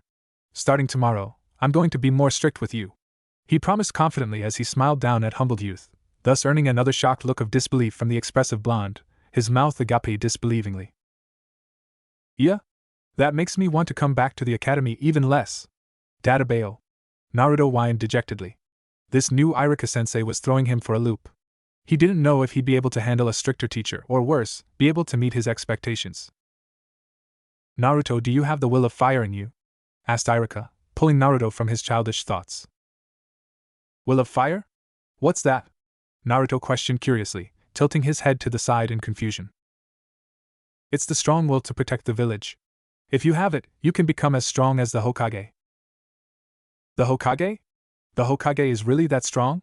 Naruto asked excitedly, his interest piqued. Yeah, he's not just strong either. Everyone respects the Hokage. He is our leader. The Yandame, for instance, is the hero who protected the village from the Baikitsun. A hero? Naruto echoed in awe, seeming lost in thought for a moment before grinning. Okay, I think I've made up my mind. I'm going to become a Hokage who is stronger than the Yandame. I'm going to make everyone acknowledge my strength. Tabeo. Iruka smiled at the boy's proclamation. Pulling out a kunai, the instructor stepped forward, scoring a line into the trunk of the tree Naruto was standing in front of. You might be able to become Hokage by the time you're this tall. Yeah. I'm gonna work really hard to become Hokage. Databeo. Naruto cheered, happily dancing around in front of the amused instructor. But you know, Naruto, you can't become Hokage with just power alone, you'll need the support of people willing to follow you as well. At this admission, Naruto hung his head depressed. So I can't get acknowledged unless people already acknowledge me? What kind of crap is that? Naruto, I don't think you're as alone as you think. Here, come with me back to the classroom. I have something I want to show you. Iruka explained, turning to head into the academy. The blonde became confused but hopeful upon hearing Irika's statement, and dutifully trailed closely behind. Naruto, you need to know I would never have found out, or had any idea you were in danger if it hadn't been for Shikamaru, Irika explained as they walked down the hall heading to the classroom. Naruto was shocked to hear this. Shikamaru never really spoke or hung out with him, but sometimes he caught the dark-haired boy staring at him intently, like trying to solve a puzzle. Yes, since I hadn't been able to get in contact with you the past couple of days, I decided to ask your peers if they'd seen you. He was very brave to speak up about what Hibachi had done, Irika continued, sliding the classroom door open, taking a glance down at Naruto, who'd started to sniffle, trying to hold back tears. No one had ever stood up for him before. From now on, Shikamaru was definitely on his do not prank list. Oh, and he's not the only one looking out for you, Naruto. Here, take a seat while I find what I want to show you, the Chunin directed as he began digging through a filing cabinet behind his desk. Quietly, Naruto sat in a chair usually reserved for the assistant teacher Mizuki, waiting patiently with his mind too much of a blur to do much else. Not that he had to wait long. Ah, here we are. Now, Naruto, do you remember the assignment I had you do at the beginning of the year? The one about who'd you want to spend your last day on Earth with? Irika asked, turning to Naruto with 2 papers held in his hand. After a pause, Naruto nodded, recalling the seemingly unimportant lesson. Do you remember who you chose? Naruto thought about it for a second before blushing and looking at his feet, which earned a laugh from his teacher. Where is Irika-sensei going with this? Well, I have something very interesting to show you. You see, I think you'll be surprised to learn that there are people that care about you and would miss you if you weren't around. Take a look for yourself. Irika explained with a smile, revealing the answers on the 2 papers to Naruto. The first he instantly recognized as his own, the other. Really? She'd want to? But why me? Keikyuso, Naruto stammered, his voice cracking as he fought against tears now falling freely down his striped cheeks. The emotionally moved child vigorously rubbed the drops away as he handed the papers back to Irika. Naruto didn't want to cry and didn't understand why he couldn't stop. The feeling of relief was so overwhelming. He felt stupid, happy, embarrassed, angry, relieved. Naruto felt too many things, and could only express the whirlwind of sensations by breaking down. His sensei took the papers back, placing them absently on his desk to deal with later. For now, it seemed that these revelations were too much for Naruto, and Irika had a child to console. Hesitantly, the young instructor gently rested his hand on the boy's head, rubbing his soft, disheveled blonde locks. Naruto flinched from the foreign contact before raising his large, watery eyes to face the reassuring smile of Irika. That's something you'll just have to ask Hinata-chan, Naruto. And you know, it's okay to cry when you're happy. It had been a few weeks since the incident with the foreign ninja and the enlightening conversation Naruto had with Irika. Since that day, their relationship had improved immensely. Naruto returned to school. Even on days he didn't feel like going, Irika made sure that he showed up. If Naruto was absent or late, Irika would be outside his apartment door or bound to find him around town.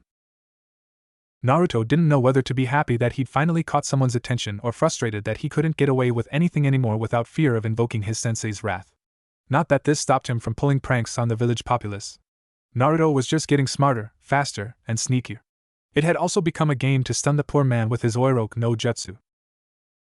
Hibachi and his friends had been severely punished for the incident that occurred the previous month, and Irika had a long talk with Naruto explaining the important differences between quantity and quality.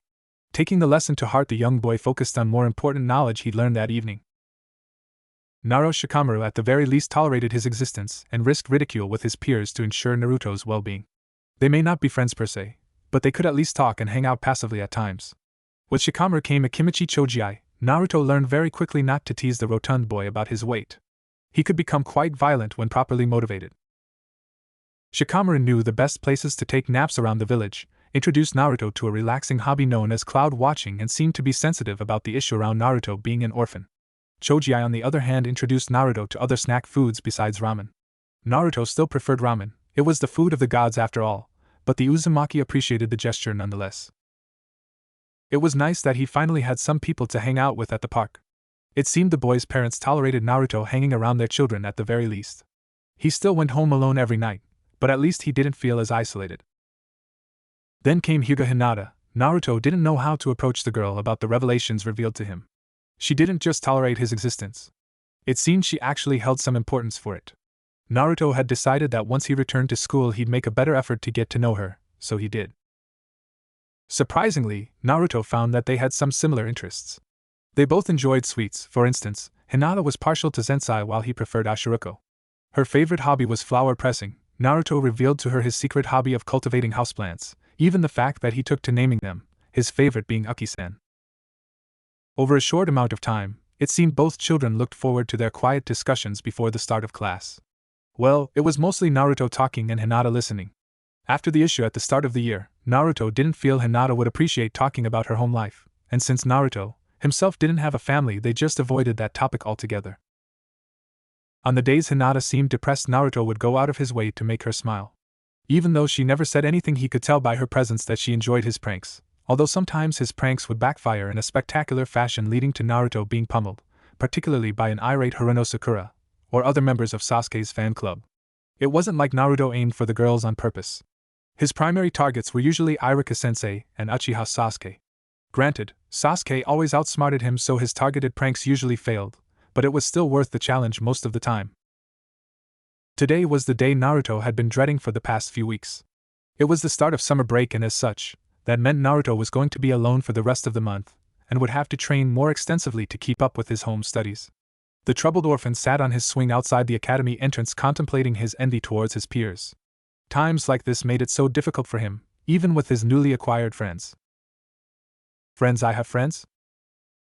Naruto paused, contemplating that thought with a small smile. Sure, he was never invited to their respective homes, and they weren't allowed to hang out at his, but he had people to hang out with now, at least on occasion. That settled it. In between his training sessions, Naruto would get some gifts for his newly acquired companions over the break. Hinata-chan seems to like flowers. Maybe I can find some special ones in the forest. Chojai seems to just like food in general. I could probably give him some of my special occasion ramen. That just leaves Shikamaru. Ugh, he's still so hard to figure out. Databeo. A sudden commotion brought Naruto out of his thoughts. He could have sworn he heard Hinata just then, which confused him since he never saw her out of class. Leaning back on his swing, the blonde turned towards the source of the noise, spotting a group of older boys crowding around something. Then he heard it again. It was definitely Hinata's voice. There was no mistake. Clenching his jaw, Naruto scrambled off of the swing, running over to see Hinata being forced to kneel on her hands and knees while one of the boys held her head down in a prostrating position. She was repeatedly apologizing for something and crying. They were making her cry. Knock it off! Naruto barked, glaring fiercely up at the older boys who whipped around to look at him. And what the hell do you want? Growled one of the boys, as if daring Naruto to intervene. The would-be hero merely glared in reply. Hey, wait, he's that kid! That kid who's always getting into trouble. That kid everyone hates. The ringleader pointed out, taking his attention from Hinata, giving the poor girl some reprieve to gather herself. Oh, that kid, huh? All the boys started to snicker. Naruto tightened his fists, digging his nails into his palms while shaking with quiet anger. He hated it when people talked that way about him, like he wasn't there, like he wasn't a person. Gazing past them, he saw Hinata straightening herself up, wiping away her tears. Good, their focus was completely on him. Gathering his resolve, Naruto decided to play the situation to his favor, even if it was 3 against 1. Hey! I'm not that kid! My name is Uzumaki Naruto, future Hokage of Konohagakure. Remember that. Databeo. Hokage? All 3 boys repeated in disbelief before they started to laugh even louder, jeering their lack of faith in his claims between breaths. Some idiot kid like you started the more aggressive of boys as he threw a sucker punch. Naruto grunted as the fist impacted his cheek, refusing to show weakness to these boys, and especially not in front of Hinata. It hurt, but he was still standing. Could never be Hokage. The boy continued with a second, more forceful punch, sending Naruto spinning to the ground. It was painful, but he needed to be strong. Naruto couldn't become Hokage if he couldn't protect his precious friends. Spitting out the blood that filled his mouth, the bruised but determined boy stubbornly stood back up. Wiping the remnants of vermilion fluid from his chin, Naruto glared defiantly up at the 3 bullies. He smirked, letting out a confident chuckle, giving off the air that the punch was nothing to him, riling the other boy even more. Naruto spared a glance towards Hinata as she shakily stood up, watching the scene in front of her. Why is she just standing there? This is her chance to escape. You want to fight? The combative older boy snarled threateningly, earning a cocky grin from Naruto. You better not, or you'll regret it, Naruto warned boldly, putting his hands into the seal meant for the Bunshin no Jutsu. He knew it was his weakest jutsu, but he also knew the most important thing in a battle was to catch your enemy by surprise. Bunshin no Jutsu. And no way? The older boys seemed to be scared until the smoke cleared and there stood Naruto's half-baked abomination. At least this one was standing. Everyone seemed dumbstruck, even Hinata. After a pause, the older boys were in hysterics, laughing uncontrollably at the failed jutsu. This was the opportunity that Naruto had been looking for. Letting out a battle cry, he tackled the primary aggressor to the ground, taking the chance to return a few punches of his own. I caught you off guard, didn't I? You just watch, I will become Hokage. Databao. I'll show all of you. I'll prove you all wrong, he declared with each punch. Get him! The other two boys hollered, quickly yanking Naruto off of their comrade and pinning him down so they could deliver a punishing beatdown. Naruto grunted and groaned under the punishing punches and kicks but tried his best to remain strong. He could hear Hinata whimpering, but at least their primary focus was still on him. Why wouldn't she run away? He was providing a distraction after all. Hinata-sama! A mature voice shouted. At the sound of the approaching adult, the older boys stopped their assault, hurrying to get up and make a speedy escape. Good, she's safe now, Naruto thought as the footsteps stopped near him. Letting out a relieved sigh, he succumbed to his injuries and drifted out of consciousness. It's my fault. I made her suffer for years. If only I could go back and do things differently. It was dark by the time Naruto awoke. He found most of his superficial wounds had already healed, which wasn't anything new to him. His body was still stiff, sore, and would probably remain that way for the next couple of days. The bruised child was happy that he could take the attention off of Hinata, but would have been happier if he didn't have to get thrashed in the process.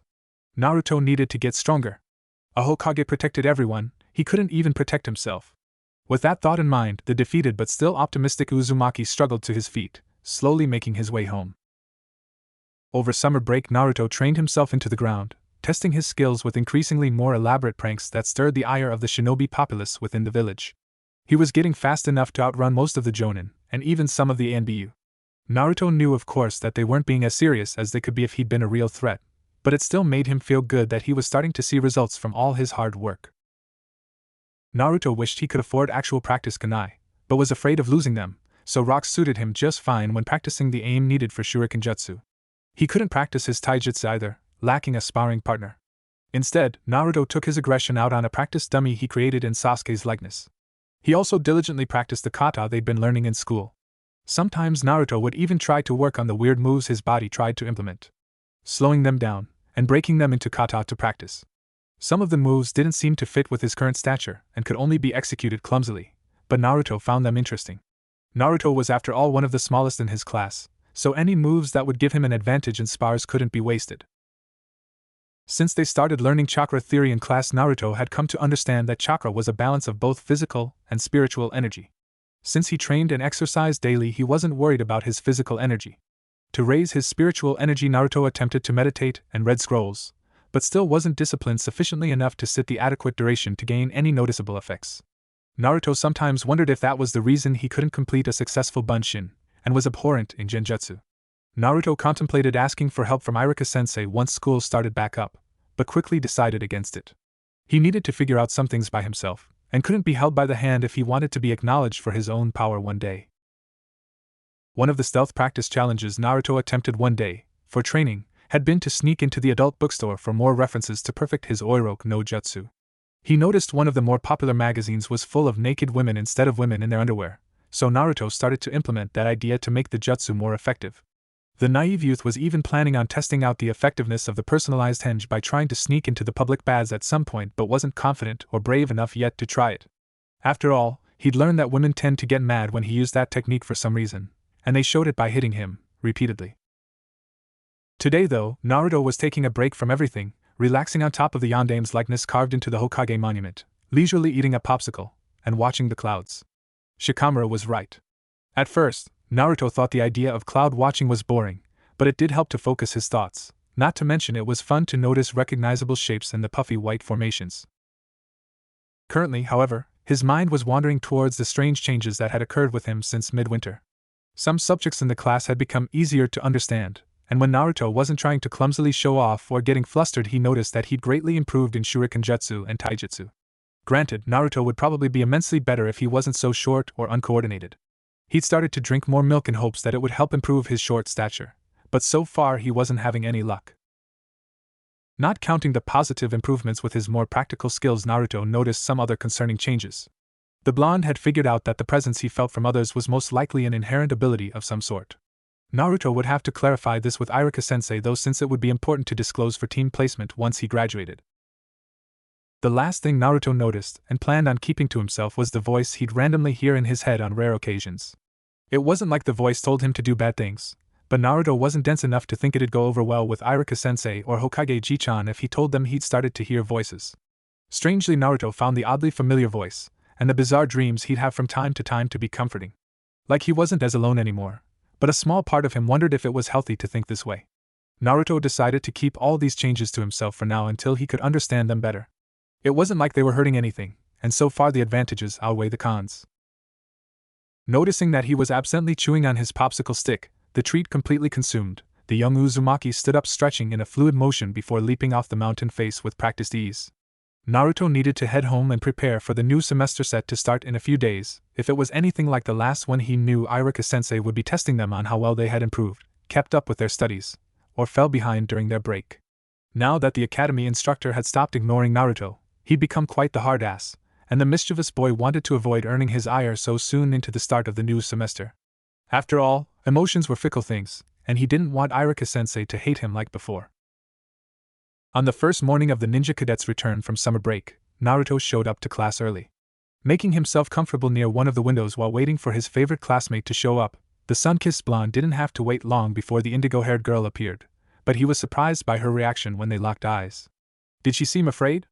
Straightening up with nervous apprehension, Naruto watched Hinata timidly approach him, being completely taken aback when she bowed to him abruptly. "And Naruto-kun, I wanted to apologize," she blurted, earning a bewildered response from the confused boy. "NW, what do you mean, Hinata-chan? Please, for the love of Kami-sama, stop bowing." "I'm sorry. The other day I ended up abandoning you, and you'd been hurt so badly even after you helped me that other time T2. I'm just so weak and useless," Hinata stammered, her voice shaking as she started to shudder and sniffle. Naruto was completely dumbfounded. Had she really been stressing out about that event this whole time? All of summer break? The embarrassed boy glanced around. The classroom was still mostly empty, but the few students who'd arrived were watching them curiously, and it felt uncomfortable.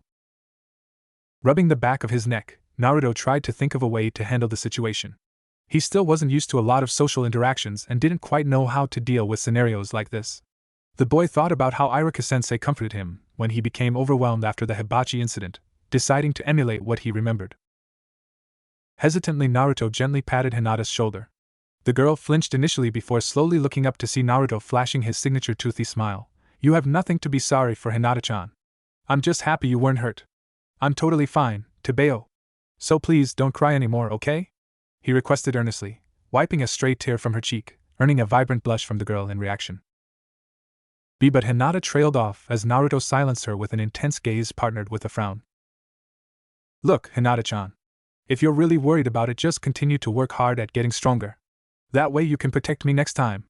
Databeo. After all, we're not even full-fledged shinobi yet. We have plenty of time to improve." Naruto proclaimed, a quick smile returning to his face before he leaned over to shuffle through his bag. "Oh, that reminds me. You said you like to press flowers in your spare time, right? Well, I found these when I was out training and thought you might enjoy them. I'm not sure if I did it right, but I hope that's okay," the light-hearted boy rambled, pulling out one of his books, opening it to reveal delicately pressed pale white wild irises, deep purple lining the edges of each petal. As Naruto showed Hinata the gift he'd procured her, the warmth she was radiating suddenly increased to a new sensation he couldn't put into words. This feeling took Naruto completely by surprise. It was better than anything he'd experienced before. It was better than even ramen from Ichiraku's. If you could believe that. He was dumbstruck, and it took a moment to gather himself. Naruto hadn't even been aware that he stopped breathing as he slowly looked up to see Hinata as red as a tomato. Hinata-chan, are you okay? You're awfully red. Do you need some water? I know it's been kind of hot lately," Naruto asked with concern as he carefully slid the gift over to Hinata's portion of the desk. "And no, thank you. I'll be fine," the shy girl mumbled, burying her face in her vest. Naruto just shrugged in response, returning to his earlier relaxed position, resting his head on folded arms, getting comfortable while waiting for the remainder of the class to arrive. Savoring this new level of comfort, Naruto couldn't help drifting back to sleep. He knew Iruka would make sure he was awake by the time class started, so he wasn't worried. After what seemed like no time at all, Naruto was stirred awake by a suffocating feeling that chilled him to the bone. It was being partially masked by the warmth pouring off of Hinata, but he could still feel it. It wasn't the normal feeling he felt coming from people who hated him, it was on a whole other level. Where was it coming from, or rather who? Naruto couldn't tell from his position as he opened his eyes wide, looking around frantically. It seemed everyone else had arrived, and Irika was walking in to start class.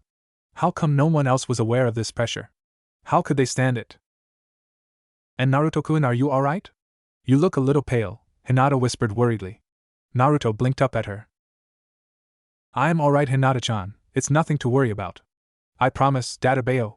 He lied quickly, trying to focus on Irika's instructions but finding the pounding of his heart in his ears distracting.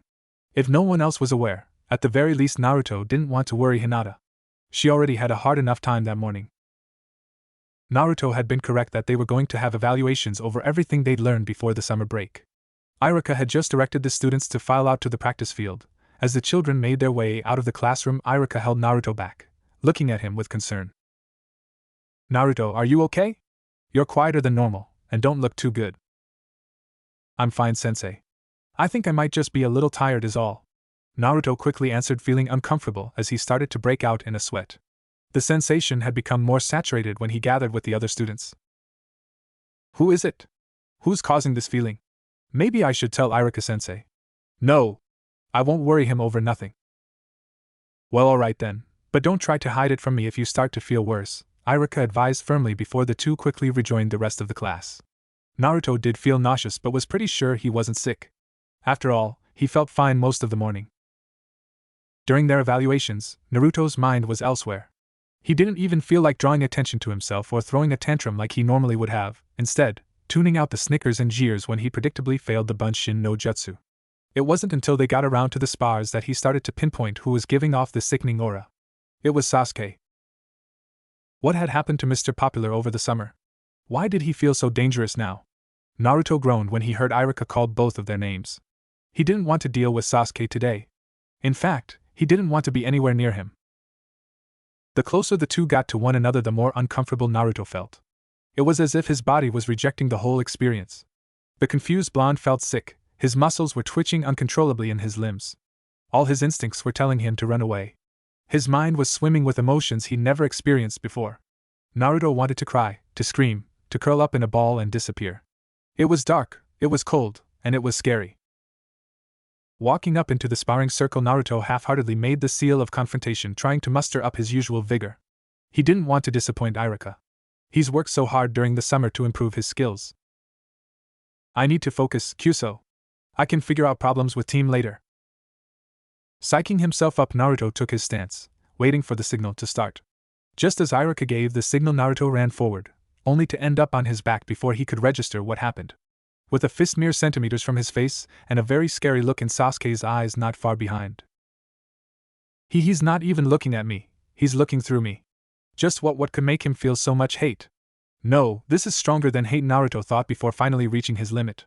Sasuke was too close, and the dark force emanating from him was too much for Naruto to handle. Quickly Naruto pushed Sasuke off of him, much to everyone's surprise since he was so much smaller. Then in a fluid motion, Naruto rolled onto his hands and knees, proceeding to vomit uncontrollably, earning a chorused cry of disgust from his fellow students. Naruto didn't care. He could still see those eyes. They looked dead yet alive. They promised nothing but misery and pain. Naruto needed to get away, but the world was spinning. He couldn't run, let alone stand. Irika rushed forward, kneeling at Naruto's side, but the delirious child barely took notice of him. Being close to 8, Naruto had not been mentally or emotionally prepared for the feelings emanating off the Uchiha. Naruto had felt similar things before, but nothing so intense, or up close. He couldn't breathe, no matter how much he panted, no air filled his lungs. He couldn't think, all he felt was panic.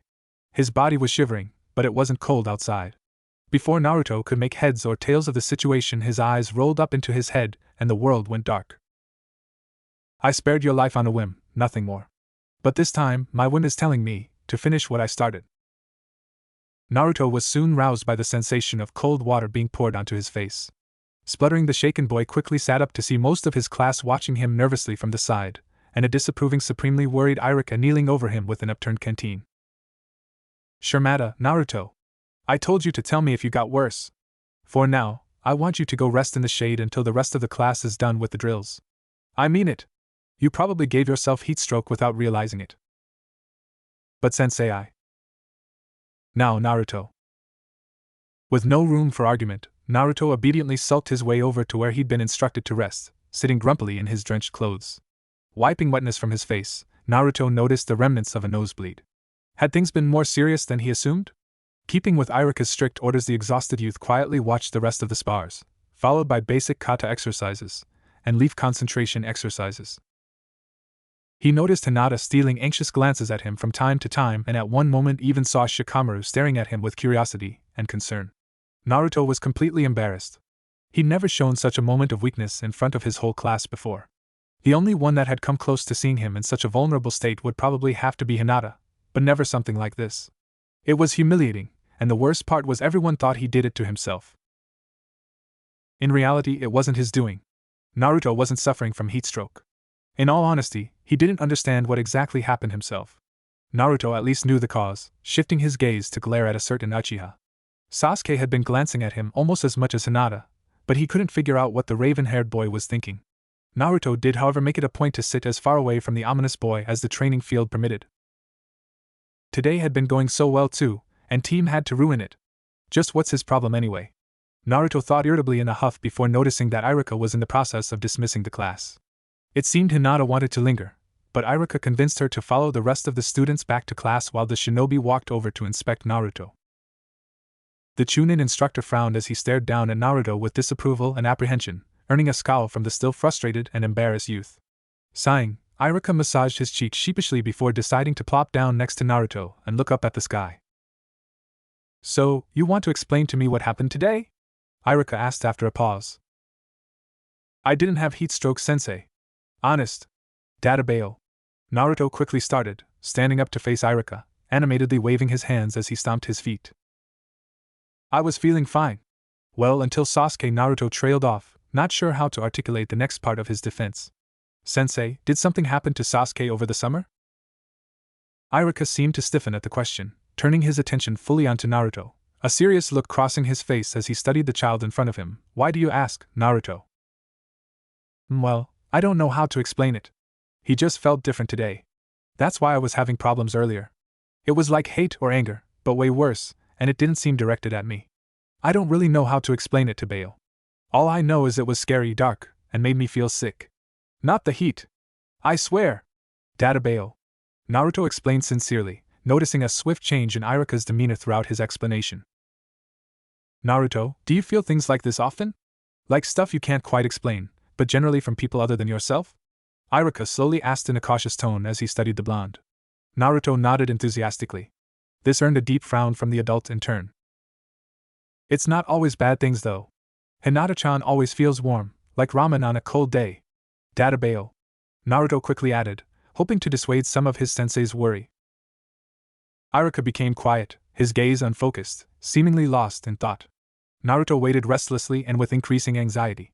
Without warning, the instructor quickly stood up, ruffling Naruto's hair, his frown morphing into a smile, much to the boy's confusion and relief.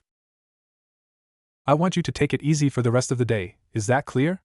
As for Sasuke, it isn't my place to tell you what happened with him. Just understand he's going through a lot right now, and it would be best if you avoided him for the time being. Naruto frowned in disappointment. That wasn't the answer he was hoping for. At least Irika-sensei believed him. As if reading Naruto's disgruntled thoughts, the Scarface twirled his index finger playfully, looking away with a smirk, having recaptured Naruto's attention. Tell you what, if you can behave. Say by doing some leaf concentration exercises since you're feeling better, while I go and speak with Hokage-sama, I'll treat you to ramen for dinner. How's that sound? Naruto broke out into a big smile, nodding energetically, taking no time to get started as Irika hurriedly made his leave. After close to half an hour though, Naruto was having trouble retaining his focus.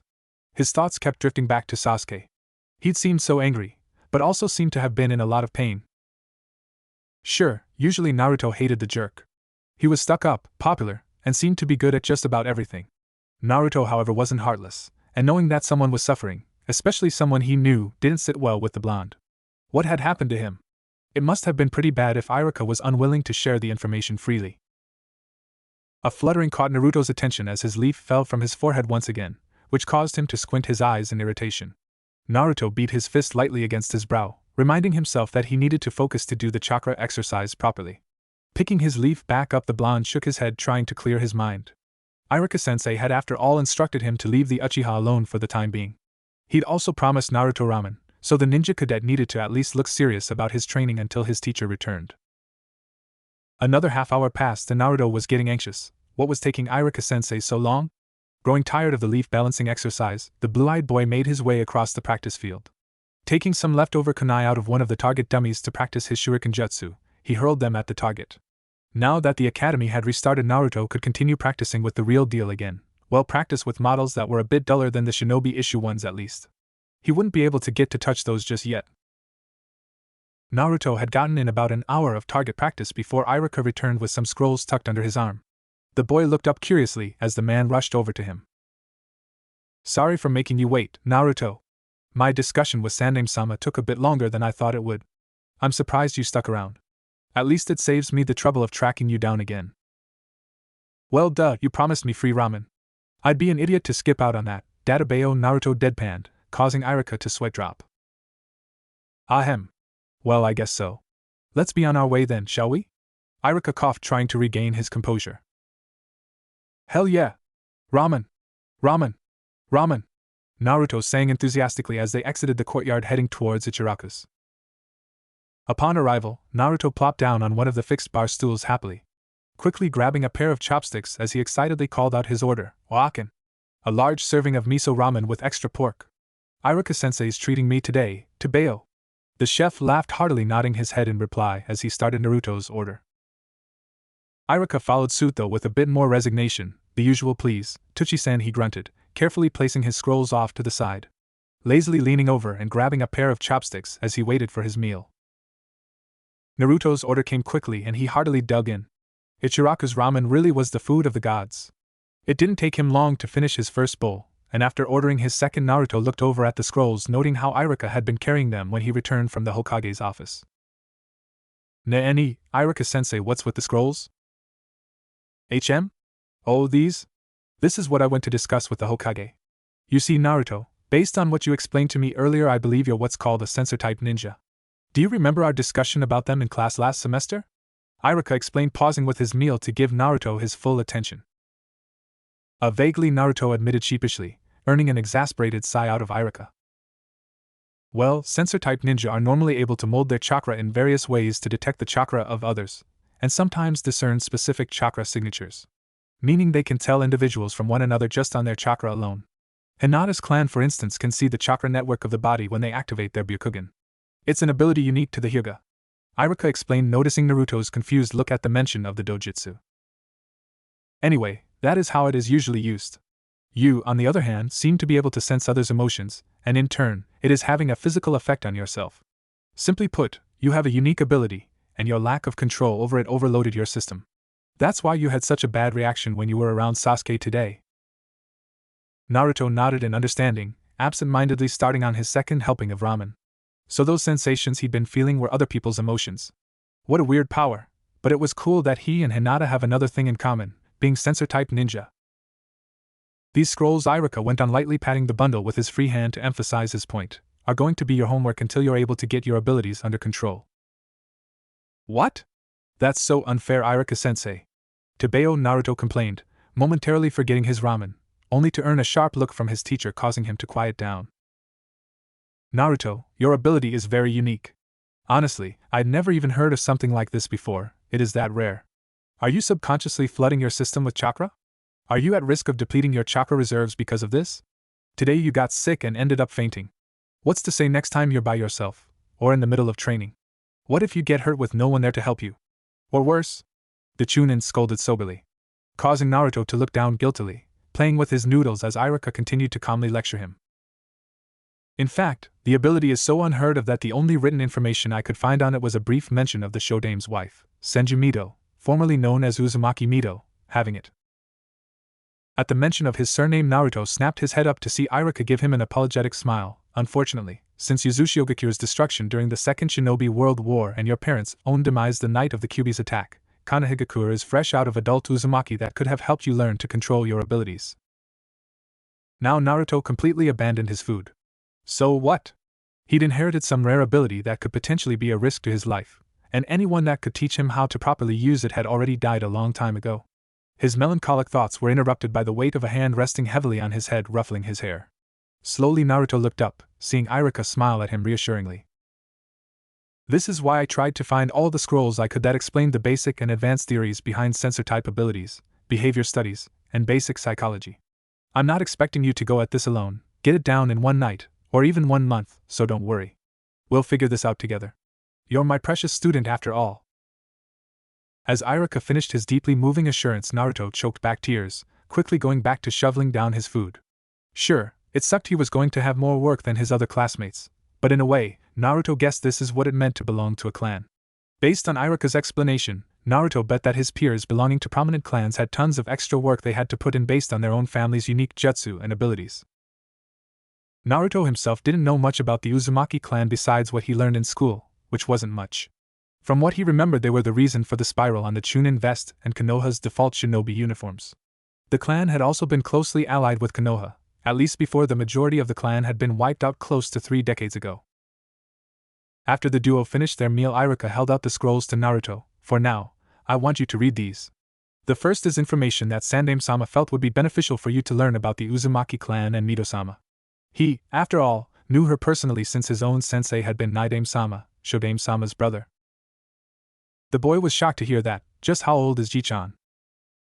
The second is a modified meditation exercise to help build up your mental fortitude, the spiritual part of your chakra exercises. It also gives an introduction for recognizing and noting the differences between basic emotions to get you started. The last one is the introduction to your new after-school course, where you'll learn what it means to be a sensor-type ninja, with augmented chakra control exercises to get you started. I'll be instructing you in the basics every day after school starting next week. For now, I want you to read over those scrolls throughout the rest of this week, and please try not to be careless with them. Naruto felt very overwhelmed and could almost feel his brain frying. Academics had never been his strong point. He was more of a tactile learner in general, hence why taijutsu had been his highest grade the previous semester. Iruka chuckled, patting Naruto on the head once again, gaining the boy's attention. Don't worry, Naruto, we'll get through this together, remember? Hell, if you end up getting this ability under control, I can see it becoming a great asset for you once you make genin, and even on your path to becoming Hokage. Remember, there are no shortcuts, you can only get there by putting in the hard work. At the mention of his dream, Naruto's resolve strengthened, and he nodded in appreciation. Thank you, Iruka-sensei. I won't let you down. Databeo, he promised, hugging the scrolls tightly before hurriedly heading home to get started on his specialized homework. The next day found Naruto half asleep with bags under his eyes as he slumped down in his seat waiting for class to start. It felt like he hadn't slept a wink the night before, not for lack of trying. The sleep-deprived Uzumaki hadn't expected to have terrifying nightmares every time he closed his eyes. The only recurring theme was Sasuke's hate-filled gaze being directed at him. Sometimes he was laughing evilly, sometimes he was shouting curses at him, but always his eyes were cold and scary. Had it just been a residual effect of yesterday's episode? At the moment Naruto didn't know, and he was too tired to care. Ayana, Naruto-kun, are you alright? Are you still sick? Hinata asked hesitantly as she took her seat next to him. Naruto glanced over at her briefly from where he rested his chin on the table before returning his gaze forward lazily. I'm fine, Hinata-chan. I just didn't get much sleep last night. It seems I'm a sensor type and overloaded my ability yesterday. It's nothing to worry about. Iruka-sensei is supposed to be helping me learn to control it, he grumbled, trying his best not to take his foul mood out on the timid girl. Well, if you're still not feeling well, I can take notes for you today. I'm sure Iruka-sensei will understand, Hinata offered, bringing her fingers together out of nervous reflex. Naruto let out a relieved sigh, sagging deeper in his seat as he relaxed. Thanks, Hinata-chan. You're a lifesaver, Tebeo. Naruto yawned, folding his arms under his head as a pillow. It's okay, Naruto-kun. I'm also a sensor type, so I can sympathize. Naruto murmured incoherently and replied before drifting off into peaceful slumber blanketed in warmth and sunshine.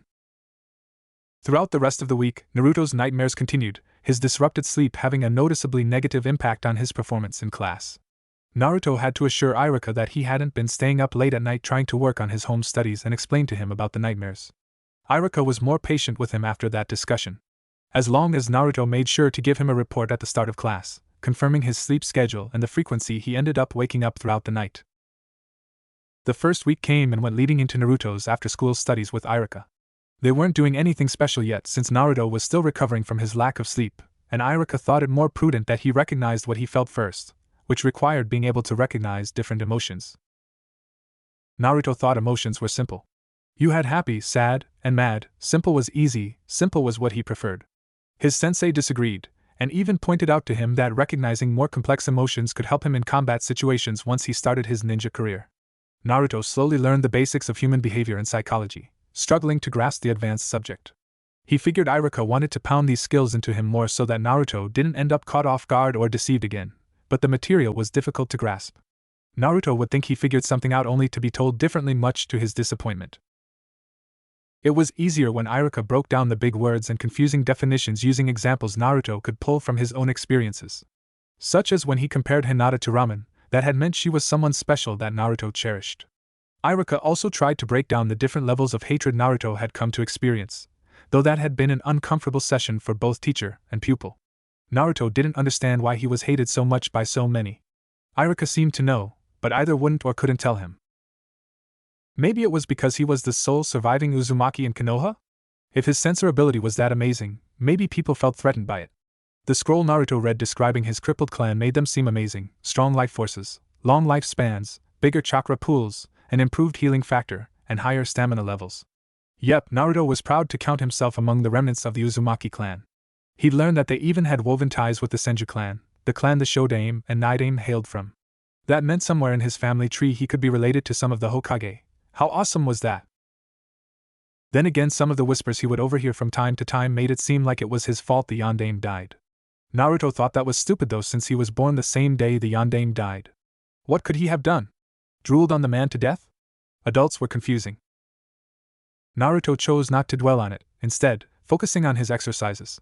After 2 weeks of working closely with Iruka, he started to notice an improvement, but he didn't know if that was from the lessons or avoiding Sasuke. Naruto had of course learned partially what happened to Sasuke from listening to gossip in the village. It seemed over the summer his clan had been massacred in one night, leaving him the lone survivor. That meant he was now an orphan like Naruto. A small part of the lonely youth was happy there was someone else like him in the village, but he was also sad since that meant Sasuke was alone at the end of the day just like him as well. Being able to recognize the emotions he was sensing from everyone was starting to greatly help Naruto, granted he wasn't even close to controlling his ability in the slightest. At least he could recognize people to avoid and who was approachable. This made his time in the academy run more smoothly, helping him avoid unnecessary confrontation after school. Naruto was about to figure out he could gauge what he believed to be people's true intentions by getting a rise out of them, which he usually tested out with his pranks, much to Iruka's frustration. The weeks flew by and it was now the time of the year when the seasons started their shift once again. Naruto was looking out the window noticing the first signs of fall on the trees outside. His birthday was at the end of the week, and he didn't know how to feel about it. Normally it was just another day of the week, granted Naruto was usually sadder than usual as he sat alone in his apartment at night, but that was about it. As a familiar heaviness filled the room, the despondent blonde shifted his blue eyes to lock onto the dark-haired boy who sat a couple of rows in front of him before quickly returning to the scenery outside. Sasuke's presence had become less suffocating over the past month and a half but was still distracting. Iruka had reintroduced them to spars and other collaborative drills, keeping a watchful eye on Naruto the whole time. The Uzumaki brat was quite proud of himself that he was able to detach himself from the Uchiha's emotions, separating them from himself enough to focus on the task at hand, but it was taxing to practice for a long period of time. Naruto noticed that if he riled up Sasuke it would disrupt the heaviness he gave off, but would also invoke the ire of his fangirls. It was a double-edged sword, and he really didn't like getting hit by a bunch of bloodthirsty girls, especially ones training to become lethal warriors. A warm presence interrupted his thoughts, causing Naruto to turn in time to see Hinata making her way to her seat. Naruto was ecstatic to learn that the warmth he felt from her meant that she was happy, and since she got that way when he interacted with her, that meant Naruto made her happy. He was important to her in some way, she valued him. Iruka had explained to him that he should always try to bring this feeling out in people and that it greatly benefited Hinata in particular, though he never elaborated as to why. Based on the rare mentions Naruto had been able to pull out of the girl, combined with his current studies, he surmised that her home life was most likely not a happy one. Even if her situation was slightly different, Naruto came to realize Hinata probably looked forward to their shared time in the academy just as much as he did. "Good morning, Hinata-chan. Databeo," he greeted enthusiastically, beaming at the shy girl, inciting her to blush furiously. Naruto didn't understand why Hinata would continuously and increasingly act standoffish when he tried to interact with her, but he could sense that she was happy all the same, so he just rolled with it. She was weird, but she was nice. Gee, good morning to you as well, and Naruto-kun, Hinata stammered back, fidgeting bashfully. Naruto looked at her intently, growing bewildering body language. Hinata seemed hesitant and struggling internally with something. After sitting next to her for close to a year, Naruto had learned to be quiet and patient when Hinata acted like this. Usually, when she worked out whatever issues she was struggling with, he got a reward, like when she shared her bento with him on occasion. Hinata finally mustered up her courage, reaching into her bag to grab a scroll, thrusting it under Naruto's nose. It was lined with his favorite shade of orange and tied closed with a bright red cord. I know it's a little early and presumptuous of me. I'm sorry, I asked Irika-sensei Ane to please wait to open it until you get home. Hinata squeaked, closing her eyes and trembling, her anxiety getting the better of her. Naruto nodded slowly, absently taking the scroll from the overwhelmed kunoichi in training, putting the gift securely in his bag. Thanks, Hinata-chan. I don't know why you decided to give me a gift, but I really appreciate it. Tebeo. I look forward to opening it later. The confused boy stated in a hushed but delighted voice. Hinata nodded numbly before looking away, hiding her face behind her hands. Naruto smiled one of his rare true smiles as he felt the flood of warmth shine from the girl. He didn't have the heart to tell her the details of his sensor abilities just yet. He wanted to get it under control first. A part of him wondered if that was a bad thing to do, but Naruto shrugged the thought away. It wasn't like he was using her or anything. It just helped him be a better friend. After another routine day in the academy, Naruto wrapped up his extra lessons with Irika, heading home as fast as his short legs could carry him. This was surprisingly fast with the chakra control exercises he had started recently. Once in the confines of his apartment, Naruto promptly sat down on the Genkan, taking out the scroll Hinata had gifted him that morning to examine it. The first thing he perceived was a note attached to the scarlet cord. Carefully, Naruto detached and started reading the folded paper. Open me on a flat surface. I'm a storage scroll. Further following the note's instructions, Naruto knelt on the step of his entryway, carefully unfurling the scroll and charging the manuscript with the smallest ounce of chakra he could muster. With a small pop and a puff of smoke, Naruto looked at the item now appearing in front of him. It was a bundle of miniature sunflowers, with petals of vibrant yellow close to the same shade as Naruto's very own blonde locks. The houseplant rested in an Uzumaki red ceramic pot, even sporting the signature spiral carved into the side of the container. Inspecting the gift closer, Naruto found another note attached. Perplexed, he grabbed the second, more colorful note to read it. Happy birthday, Naruto-kun. Thank you for being my friend. I hope you enjoyed the gift, it reminded me of you. Hinata. Naruto reread the note multiple times, never moving from his spot on the floor. Someone had given him a birthday present? Someone thanked him for being their friend. Someone thought of him this much? Slowly, with a shaking hand, Naruto set the note down and picked up the potted plant, hugging it carefully to his chest. Overwrought with pleasant feelings for the second time that year, Naruto sat on the floor crying his heart out. If his new abilities were the price he had to pay for this happiness, he would gladly endure it. Autumn had hit full swing in the land of fire. Most of the trees were ablaze with Naruto's favorite colors, bringing the now 8-year-old boy much delight as he walked down one of Konoha's more scenic roads that ran parallel to one of the few rivers cutting through the village. For the past few weeks since his birthday, Naruto had taken to walking down this path, catching the familiar sight of a lone dark-haired morose youth sitting on the small dock overlooking the river. Sasuke always seemed to be there without fail every evening with a faraway look on his face. The Uchiha had caught Naruto's interest since his presence became more tolerable. Why was he always alone? Yeah, he was now an orphan like Naruto, but unlike the Uzumaki, people seemed to pity Sasuke. He was popular in school, and yet kept everyone at arm's length. The only time his aura would change was when the youth was preoccupied asserting his dominance over Naruto, much to the blonde's annoyance. It pissed him off a bit that Sasuke seemed to express joy calling him a useless loser all the time, making him eat dirt, or just generally putting Naruto down in some way. It was like Sasuke had set his sights on making sure Naruto wasn't allowed to show him up, or just simply be allowed to stop being the dead last of their class. In another life, Naruto probably would have let Sasuke be, but having to personally experience the amount of pain the Uchiha was in every day at the academy was hard to ignore. Once he was able to look past the hate and anger, all that was left was a painful sensation. It was as if someone had stabbed him in the heart with an ice-cold kunai, slowly twisting it. Naruto didn't understand how Sasuke could tolerate the feeling every day. It was personally driving him insane. Coming to his decision, Naruto made his way down to the dock until he stood behind the focus of his current contemplation. Go away, Uzuritanki. I'm not in the mood, Sasuke stated calmly, never taking his gaze from the calm waters. Naruto's brow twitched in irritation as he felt the impulse to kick the off the dock. No, he was better than that. Taking a breath, the blonde slowly regained control of his temper. Iruka had been trying to teach him to not react to goading so much as it could be a danger once out in the field. Too bad, team, I need to talk to you. Oh? And what could you have to say that would be worth listening to, Edo? Okay, team, I tried to go about it the nice way. You have no one to blame but yourself, sorry, Iruka-sensei. Naruto thought as a sadistic grin crept up his whisker-marked face. In one swift motion, he planted his foot at the base of Sasuke's back, shoving the unsuspecting boy with gusto into the river. He was rewarded with a spluttering aghast Uchiha who had quickly surfaced and looked ready to murder. What the hell? What's your problem, Dobe? Sasuke shouted as he scrambled to grab the edge of the dock. As I said, team, I need to talk to you, Naruto answered calmly, leaning down, holding his hand out to help the now drenched boy back up onto the dock. And as I said, I'm not in the mood, Yujiro Tanki. Sasuke growled, grabbing Naruto by the wrist and yanking him into the river, simultaneously succeeding in pulling himself back onto the deck in the same fluid motion. Naruto yelped and was thankful that the temperatures were still mild so the river wasn't as cold as it could have been. Twisting around in the water, he kicked back up to the surface. Sputtering as he wiped the water from his eyes, Naruto glared at Sasuke, all the while struggling to try to climb back up on the dock, which he found difficult, especially with his waterlogged clothes. Sasuke watched him struggle for a few minutes, seeming to enjoy the torment he'd inflicted on the smaller boy. Finally, the Uchiha rolled his dark eyes, grabbing the back of Naruto's jacket, and using his momentum, swung Naruto back onto the deck, falling on his rear in the process.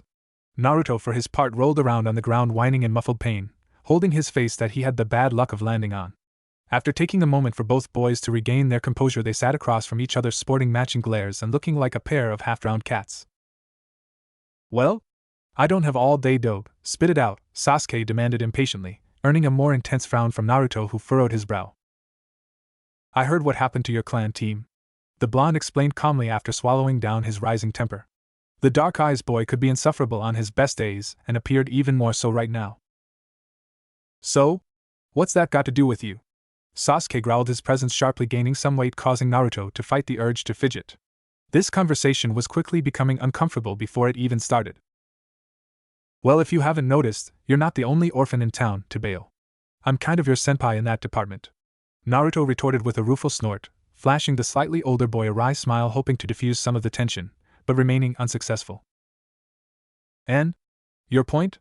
Sasuke hissed, narrowing his eyes, the loathsome feeling he gave off permeating the air like a thick, choking, invisible miasma. The hair on the back of Naruto's neck stood on end. The socially inept boy knew he was now entering dangerous territory, but retained his resolve. Naruto had to at least attempt to reach out to his fellow orphan, rubbing the back of his neck in a self-soothing motion to steel his nerves before the nervous boy continued. I just thought it must get pretty boring hanging out down here all the time, Databale. And while I thought you might be lonely with your family no longer. Naruto's words were swiftly interrupted as he was knocked flat on his back, Sasuke sitting on his chest, pinning Naruto's arms under his knees. That was all the subdued boy was able to register before the first blow came down, leaving him dazed. It surprised Naruto how much power Sasuke put into his punch. It wasn't something he imagined a normal 8-year-old to be capable of. Then again, Sasuke wasn't a normal child. There was a reason he had the top grades of their class every semester after all. What? You saw we had some things in common? Sasuke snarled before landing the second blow, whipping Naruto's face to the side from the force. Grunting, the blue-eyed boy's vision became obscured by a sudden onset of stars. You thought we could be friends or something? The larger boy roared, knocking Naruto's face into the opposite direction. Naruto grit his teeth, quickly understanding where the situation was headed. I messed up, Shirmata. Let me spell something out for you, Dobe. I'll even make it simple enough for your small brain to understand. I am nothing like you. I do not want to be your friend. Much to Naruto's chagrin, Sasuke was right. He really did spell it out simple. With each word, the blonde had been rewarded with another blow to his face. He wasn't sure if Sasuke was still speaking or just decided to continue to beat him mercilessly with no signs of stopping anytime soon. All the while Naruto just took it, only expressing the occasional grunt as he endured the onslaught. After all, he had been the presumptuous one. Naruto found his loneliness to be personally unbearable. Creating bonds had been helping him, so he thought companionship could help the other tortured boy as well. It hadn't been his intent, but at least it seemed Sasuke's feelings of anguish were being alleviated with each punch. If the objective was accomplished, did the method matter? Naruto couldn't hear anything except a dull ringing now, and his vision was starting to get blurry. His peripherals darkened around the edges. The punches were starting to hurt less. Was his face going numb? I wonder if he's getting tired yet. Suddenly the beatdown stopped as Sasuke was pulled off of Naruto. The battered boy couldn't make out the adult in the evening light, but he saw splashes of faded black and green, the Konohagakure standard shinobi fatigues. The newcomer was at the very least a chunin, if not a jonin. I think he's had enough. Don't you? Came a man's voice in a lazy playful tone over the incoherent angry ramblings of a still irate, partially shrieking Sasuke. This guy's presence feels familiar, Naruto thought sluggishly as he strained his eyes, willing them to focus, only catching a flash of silver, of what he assumed to be hair, before finally blacking out. Naruto, it's too late. Nothing you can say will change me. I'm going to kill you and every last person in your beloved village. It's time to make your choice. Kill me and become a hero, or die at my hand and become another one of my victims. Naruto found himself in pain, struggling to breathe. Everything was in shades of red, his chest hurt so much. He coughed, blood spilling from his mouth. What was that noise? It was like 1,000 birds screaming. Reaching up to find the source of his pain, Naruto felt something warm and wet. Looking down, he saw an object protruding from his rib cage where his heart should be. What was going on? Was that someone's arm? Was he going to die? Naruto struggled to focus, trying to scream only to choke on more blood. He heard someone's laugh, a dark, demented sort of laugh. Looking up, Naruto struggled to make out the face of his would-be executioner, only to start to fall into a body of water. All Naruto could see was varying shades of crimson. He couldn't move. He was going to drown. Naruto struggled to try to swim for the surface. He needed air. Bolting up, Naruto found himself awake, breathing heavily, the nightmare still fresh on his mind. Frantically, the panic-stricken boy checked his person to find he was still in one piece. Breathing out a sigh of relief, Naruto flopped back down to look up at a ceiling. The last the blonde remembered, he'd been outside, and at the mercy of a very pissed Sasuke. Naruto shuddered, not wanting to experience anything like that anytime soon. Looking around, the confused youth realized he was in his bedroom, but how did he get here? Oh? So you're awake? That's a relief. Naruto strained his neck to locate the source of the voice, finding a man he didn't recognize sitting at his shibudai, reading a book. Naruto wasn't sure if it was the familiar presence the man gave off or the repeated blows to his head, but strangely, the injured boy didn't feel alarmed seeing a stranger in his home. Never mind relaxing comfortably in Naruto's bedroom, as if he lived there. The man in question was dressed in classic faded black Konoha shinobi fatigues with a green flak vest signifying he was of chunin rank, or higher. Naruto couldn't see his face because of the book the man had been reading, but he spotted gravity-defying silver hair. "Anu, who are you, Akin?" Naruto asked sleepily with a hint of curiosity while attempting to sit up, only to be gently forced back down. The young boy blinked in surprise and confusion. Hadn't the old guy just been leisurely resting on the floor? So fast. Ma, you need to stay right where you are. Don't try to move just yet. You took quite a serious beating. The senior shinobi explained softly with a smile, or what Naruto assumed to be a smile from what little he could see of the adult's concealed face. The strange man wore a skin-tight black face covering that ended midway up the bridge of his nose and had obscured his left eye with a hittite. With how close the man was, Naruto could get a better feel of his aura and scent. He seemed happy, a little sad, and had an undercurrent of anger? He also smelled familiar for some reason, but Naruto couldn't place the scent anywhere off the top of his head. Not that he could think straight at the moment anyway. With a defeated huff, Naruto retook his position, getting a bit more comfortable in his bed, glowering up at the strange man. "You know, you still haven't told me your name, Akin." "Databeo," he loudly complained impatiently, before wincing as the motion caused pain to sear through his jaw. Quickly Naruto snapped up his hands, grabbing his tenderly swollen face to find it concealed behind some bandages. As he took a moment to take notice of his current condition, the gentle scent of an herbal compress reached his nose. It would seem the stranger had taken care of him while he was out. Upon this realization, Naruto slowly reopened his eyes to study the newcomer with surprise and gratitude. No, I haven't," the man responded with a chuckle, heading into the kitchen before soon returning to Naruto's side with a glass of water. The perplexing individual held the water out with what looked to be some medicine.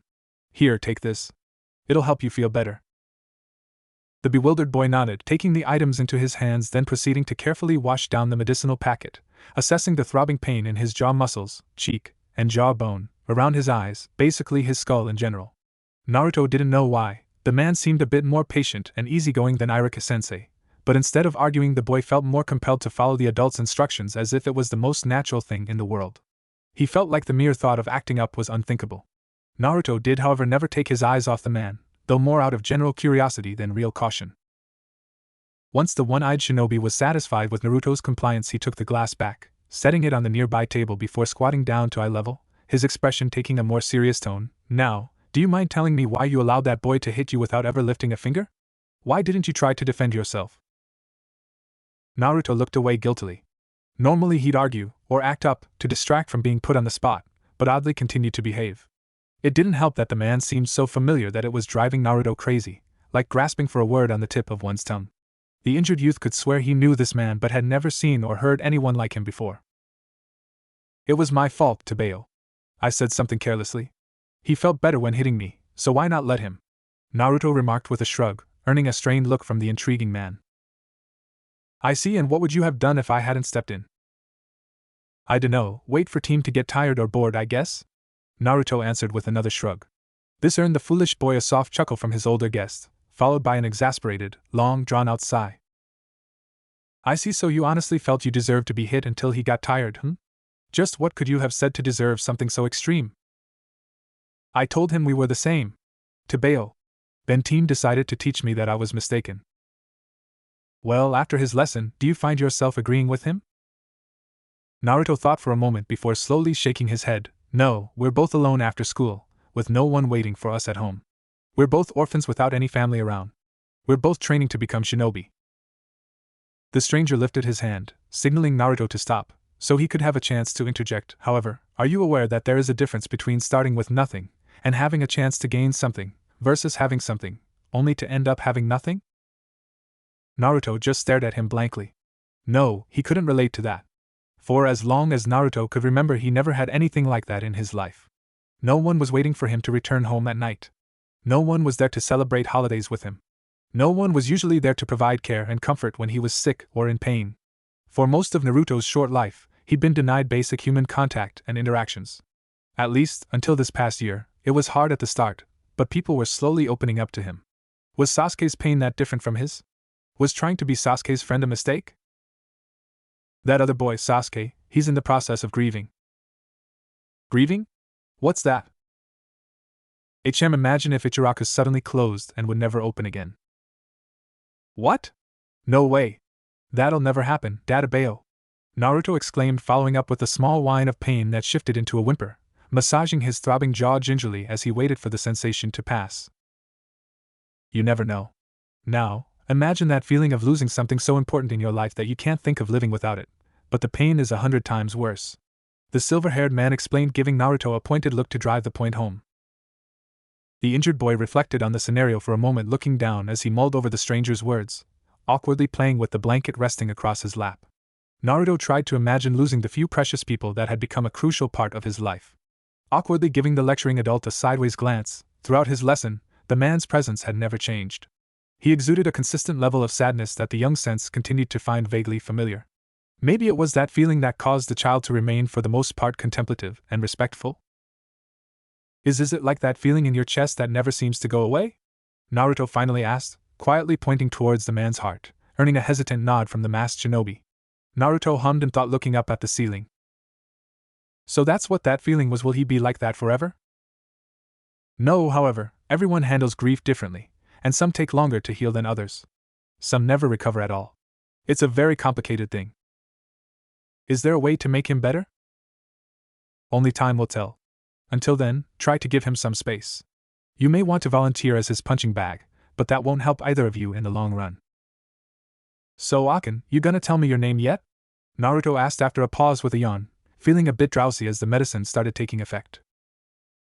Not today, was the only reply Naruto received as the shinobi returned to the kitchen. The now groggy child turned his head to watch the adult leave with a mixture of curiosity and irritation.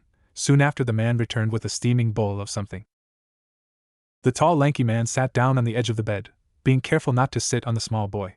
From his position, Naruto was able to look down into the bowl. Its mystery contents seemed to be some type of rice porridge.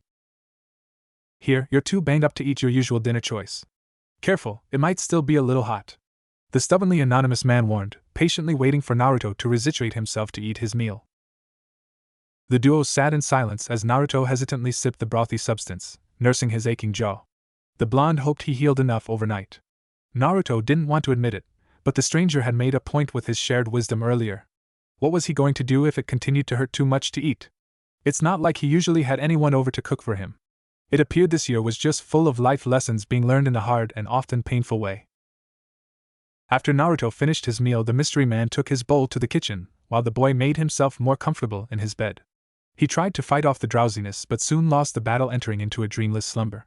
Naruto was so out of it he didn't even stir. He was tucked in more securely. Kakashi sighed, shaking his head as he closed Naruto's bedroom door. It had taken all the self-control the Jonin could muster not to harm the Uchiha brat. How dare he do that to his sensei's son? If Naruto didn't possess an accelerated healing factor, Kakashi would most likely have given in to his impulses. The now ex-Zanbyu was still shaking with anger, remembering the sight of Naruto's bruised and bloodied face. The Hokage for his part disappointed Kakashi, choosing to only give Sasuke a slap on the wrist for the assault. His reasoning? Of course, Naruto's healing factor, and the petulant brat's grief surrounding the loss of his clan. The Jonin knew he couldn't retaliate. What concerned him even more so was that Naruto allowed himself to be beaten so harshly. Was Minato's son so desperate for companionship that he'd subject himself to mistreatment? Kakashi remembered the last incident he helped rescue Naruto from, involving some kid named Hibachi. According to Irika, hadn't his former subordinate informed him that Naruto was making normal friends now? Kakashi would need to have some words with Irika. He'd be damned if his sensei's legacy became the village whipping post.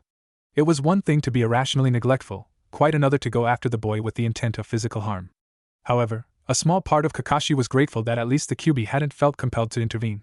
It would be difficult to protect Naruto from the village's ire if he inadvertently killed another child. There was also the concerning news of Naruto's sensor abilities. From what little the Hokage and Irika divulged, Naruto was able to sense others' emotions, maybe even individual chakra signatures. It was as if he inherited a balanced blend of his parents' abilities. Granted, they weren't fine-tuned just yet. Naruto was after all still a naive, innocent, and adorable cadet.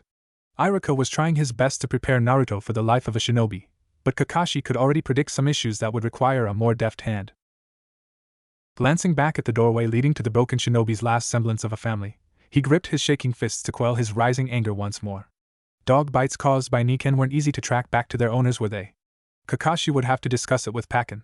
With that last thought in mind, the silver-haired shinobi quickly cleaned up his young charge's kitchen, exiting the apartment, while absently formulating his plan. Kakashi was after all a very patient man. The next morning Naruto awoke to feel his pain greatly reduced. Hesitantly, he manipulated his jaw, relieved to find it didn't hurt anymore. The young Uzumaki let out a happy sigh, thanking his ancestors for the healing factor he'd inherited before heading to the bathroom to inspect the leftover damage. After the sun-kissed blonde removed the badges and washed away remnants of his herbal compress, all that was left was a pair of already fading black eyes. Naruto wasn't too concerned. From previous experience he knew they'd be back to normal before lunchtime, if not sooner. Grinning cheekily, he went to work preparing for school, getting himself breakfast before heading out the door. Once in class, Naruto ignored the side glances he got from his classmates, quickly heading up the steps to his seat where a concerned Hinata watched him with shock and worry. "And Naruto-kun? Ayano, what happened to you?" she asked fretfully, earning a nonchalant shrug from Naruto. I had a disagreement with Sasuke yesterday." "Oh, if you don't mind, what kind of disagreement?" And so Naruto explained to Hinata what had happened, albeit glossing over some details, such as how badly Sasuke had actually beaten him, having to be rescued from the said beatdown, and his sensor abilities. Throughout his story, Hinata seemed pensive, yet completely tuned into his words. "And so, that's what happened. What do you think, Hinata-chan?" Naruto asked, watching her dig into her bag to pull out a small jar that she then passed to him. "Here, Naruto-kun, this cream should help to reduce the swelling. It's my clan's special healing ointment," she offered. Naruto nodded in understanding and appreciation as he unsecured the lid to begin applying the mixture to his face.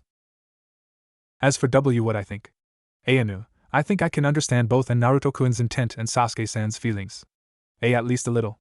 And Naruto-kun was just trying to help someone you saw in pain. As for Sasuke-san, grief can make people do strange things." Hinata paused, shuffling nervously before noticing Naruto was finished with her ointment, so she returned it to her pack. "For instance, I'm currently the heiress to the Hyuga clan. Just after my 3rd birthday, I had been kidnapped by a ninja from Kumo. As a result, my uncle was killed. Since then my father has been more strict in my training, and my cousin, in his grief, has blamed me for the incident ever since. Naruto watched her in awestruck silence. It was rare for Hinata to mention her family life, at all, but to share something so personal and tragic just ate at the boy. He could tell through her story how much it hurt her to bring up the memories, let alone speak about her strained familial relationships. Without really thinking about it, he leaned forward, embracing Hinata in a firm hug, earning him a startled gasp and surprise from the shy girl. And Naruto-kun? After a short pause, Naruto let go of the now red-faced Hinata, flashing a bright and cocky smile. I think I understand better. Tebeo. Thanks, Hinata-chan. Though, I guess if you're some sort of heiress, maybe I should be calling you Haim-sama? He snickered playfully, enjoying how her blush seemed to bloom and darken, turning almost purple before Hinata proceeded to slump in her seat, having fainted. Eh? Hinata-chan? Naruto cried out in surprise and shock. Oh, Kami! Shurmata! I killed her! Several weeks had passed since Naruto's confrontation with Sasuke. At school, he gave the Uchiha wide berth unless they were partnered for joint exercises. After school, Naruto no longer saw the dark-haired boy sitting despondently at the dock in the evenings, but he wasn't sure if the change in the seasons was more to blame than anything else. Naruto had heard a rumor that shortly before winter the Uchiha had been attacked by a feral dog or something. As it were, both boys seemed to have an unspoken agreement, pretending the incident never occurred, and none were the wiser. Naruto had been considering giving the other boy a Rinne present in the form of a prank before their week-long break. However, that could wait. Currently, the Rinne festival itself was at the forefront of Naruto's mind, or at least what followed it, Hinata's birthday. Ever since Hinata had gone out of her way to get Naruto such a thoughtful gift for his birthday, he was hellbent on paying her back. Iruka had told him when her birthday took place, and Naruto had been agonizing over ideas ever since. He didn't have much money, so the orphan couldn't get a gift as awesome as the one Hinata had gotten him. Naruto hoped that by cutting back on meals at Ichiraku's, except when Iruka-sensei treated him of course, he'd be able to scrounge some funds for something. The fretting boy's second issue was what to get her. It wasn't like Hinata needed anything. She came from an esteemed family. He didn't want to get her flowers again since all the wild ones were dormant during this time of year, and it was too embarrassing to go buy some from the Yamanaka's store, especially with how nosy Ino could be. Naruto was at a loss. He thrashed about in his bed, voicing out his frustrations with a yell before looking at his clock. It was late. He needed to get some sleep.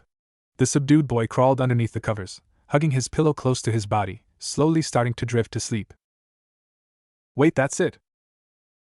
Attempting to jump out of bed, Naruto ended up tangled in his bedding, face planting on the hard floor. He remained undeterred, scrambling upright, switching the light on, then grabbing a pencil and some paper, making some rough sketches so he wouldn't forget his idea in the morning. Once Naruto was satisfied, he clambered back into bed to drift happily to sleep. Hey, don't say I never helped you with anything, Kit. Over the next 2 weeks, Naruto worked meticulously on the secret gift. He managed to acquire scrap materials at the local craft store for a discount. Of course, Naruto found that his henge had come in handy for these excursions. It had become a good training exercise. On the final day before they'd be released for the week of the festival, Naruto examined the following touches on his creations. He couldn't place the inspiration for the initial choice but was still proud of what he accomplished. Naruto managed to create 2 plush spheres decorated with features and attributes to make any girl squeal with delight, or at least that was the reaction he was aiming for. The first was a smiling light orange fox with whisker marks, reminiscent of his own, and reddish-orange accents. The second was a blue, almost black rabbit with a sleepy face sewn using shimmery silver thread to pop against the dark fabric. On the bottom of both, Naruto had sewn matching Uzumaki Swirl Clan patches. The fox received the classic red, while the rabbit possessed the less common, more formal, white. Naruto didn't know why he felt like adding his clan insignia, but at the time thought it seemed right. Inspecting the plush creatures one last time, Naruto nodded in satisfaction, deciding to grab the strange scroll Iruka helped him obtain. Since Naruto didn't have the money to afford something like that, Iruka worked out a deal with him, where he'd promised to show up to class consistently, at least for the rest of the year. It was a small sacrifice to pay. Iruka even let him get a similarly designed scroll to the one Hinata had given him for his birthday, though this one was lined with lavender and paired with a gold cord. Carefully Naruto put the gifts in place, adding his handwritten card. Reading over the instructions Iruka had written him once more, he proceeded to seal the items. After finishing, the giddy boy put the scroll in his bag and got ready to leave for school. Since his scarf had gotten ruined the previous winter, the Sandame gave Naruto his New Year bonus early, allowing the boy to get a proper coat. It was cool too. It was his favorite shade of orange, blue across the shoulders and waistband, with a broad creamy white collar. Naruto made sure to buy it a little bigger than his current size so that he'd have room to grow into it. He wanted to keep the jacket as long as possible. Naruto was planning to add some custom touches, but so far all he managed to add was the default red Uzumaki clan patch on the back. Once Naruto was properly dressed, he hurried out into the winter weather racing to school. After he was situated in the classroom, he fidgeted restlessly with barely contained excitement. Would Hinata enjoy his gift? Would she find it too girly for a boy to make such things? Would she think he was weird? Naruto was brought out of his thoughts by the subject herself taking a seat next to him. Good morning, Hinata-chan. The giddy boy greeted in a sing-song voice. The girl in turn blushed, returning the greeting with a soft murmur. Quickly glancing around the room to make sure they didn't have a gawking audience, Naruto stealthily pulled out the scroll. Looking away innocently, he handed it to the now taken aback Hinata. For your birthday. Since, well, Naruto trailed off with a blush, becoming shy from the situation himself. After he felt Hinata lift the scroll from his outstretched hand, Naruto stole a glance over to the heiress. She was blushing but held a small delicate smile on her face. Naruto had felt the warmth from her aura so much that he had grown accustomed to it, but the actual smile was still a rarity expressed by the shy girl. He was awestruck and made a promise to himself to try to earn that smile more often. Thank you, Naruto-kun, you shouldn't have. It was no trouble, Hinata-chan. Naruto proclaimed with a broad toothy grin as he kicked back in his seat. I hope you enjoy it. I worked really hard. I heard homemade gifts make the best gifts, Databeo. If Naruto-kun made it, I'm sure it will be perfect, Hinata mumbled quietly, hugging the scroll close to herself. Naruto watched her as his face felt more heated. He wasn't sure if she meant to say that out loud or more to herself. It gave him a tingly feeling in his chest and made him feel a little lightheaded. After a long pause, Naruto scratched the back of his head, nodding awkwardly. The rest of their morning was spent in comfortable silence. Naruto decided that day that it was indeed worth it to be in class more consistently. At least if it meant he got more time with Hinata, that is. As winter turned into spring, the young ninja in training continued their time at the academy. Naruto found himself enjoying his time with Hinata every day, especially the mornings, where they could catch up with each other. They rarely socialized with each other during lunch, and never saw each other outside of class. Naruto had attempted, but Hinata's caretaker, Ko, would always just pull her along, admonishing her for associating with, as he put it, that delinquent Uzumaki. It was a rather polite way to refer to Naruto, all things considered. All in all, their mornings were a precious time for the energetic boy. After school, Naruto's extra lessons with Iruka-sensei continued. He was now able to recognize basic emotions easily, and even some of the more complex ones. Naruto still struggled with the bookwork aspect of the training but was determined to push himself. Unfortunately, he still wasn't able to figure out how to turn off the ability. So, instead, Naruto had been practicing the skill of separating the emotions from himself. This made it easier to focus. Naruto even found an additional use for the newly acquired skill, separating his own emotions when his classmates, or the villagers, were being particularly hurtful. It was easier to smile when he was able to lock the bad thoughts away and move on with the rest of his day. Oddly, Hinata still always seemed to be able to tell when something was off with him. Sometimes he'd feel guilty when she seemed to be sad when Naruto was forcing a smile, or when he chose to laugh along when others made fun of him. Naruto hoped that she'd understand where he was coming from at some point, but didn't hold it against her. It just made things simple for Naruto to smile and laugh instead of being angry or sad. It also made it easier for others to approach him, even if it was just to laugh at his expense. Since Naruto was spending a lot more time being prioritized by Iruka, and getting help with Hinata in the classroom, his grades improved slightly. Granted, he was still dead last, since as soon as his fellow students caught wind of his improvements, they started to apply themselves more, even Shikamaru. Naruto still held a failing grade in Genjutsu and found he still couldn't create a bunshin. At least he could consistently keep it the same size and shape, but as the Nara heir described it, the poor clone always looked like it had been fried. Even with his additional chakra control exercises, Naruto was still overloading the jutsu. The conundrum kept his grade low in ninjutsu, but at least Naruto wasn't completely failing that subject anymore. Naruto's best improvements had been in cooperation and classroom attitude. Even with him still acting up when paired with Sasuke, invoking retribution from the female portion of the class. The guys simply looked at him with indifference, but some were slowly warming up to his antics and pranks. Well, most of the guys except Sasuke. The jerk still passively went out of his way to put Naruto down at any given opportunity, throw insults his way, or blatantly ignoring him. It was Sasuke after all who got his title of dead last, or dobe, to stick, something Naruto vehemently hated him for. Naruto was happy Hinata didn't decide to become one of his fangirls. They just seemed to get worse with every passing year. Especially Haruno Sakura and Yamanaka Ino, those two girls were the worst. Sure, they were pretty, but they were also violent, mean, loud, and scary. Sakura in particular was always quick to throw punches if she felt irritated by Naruto's antics. The pink-haired Kijo didn't see the humor in Naruto's pranks. It wasn't his fault she always just so happened to be within close vicinity of his primary target at the academy, or that she usually became the unintended victim of said pranks. By the time Naruto's 9th birthday rolled around, the year had become mostly routine, becoming much less turbulent than the previous year. Unfortunately, it became harder during semester breaks. Fortunately, however, Iruka took notice of Naruto's anxiety around this time of the year, making an effort to randomly show up at the boy's home. Sometimes to take him out to Ichiraku's, or just checking in to make sure he wasn't falling behind on his studies and training. Naruto of course answered one time by showing off the improvements he made with his Oiroku no Jutsu with hilarious results. The mischievous youth had been able to make vast improvements to the distraction aim jutsu after he was able to produce a passable henge, sneaking into the women's side of the hot spring to study the kunoichi for reference. Naruto was careful not to do this too often though, because the women tended to beat him mercilessly the few times his disguise broke, or when a particularly skilled kunoichi noticed his henge. The Uzumaki brat remembered one particularly painful experience with a stern older woman that left him black and blue for a whole day. Naruto's pranks had also vastly improved, aiding his ability to avoid capture. On a good day, he was able to outmaneuver even the Ade and Biu. Iruka-sensei was always able to get him though, much to Naruto's frustration. He was going to figure out the man's secrets one day. Until then it was just fun making him faint and calling him Hanaji-sensei.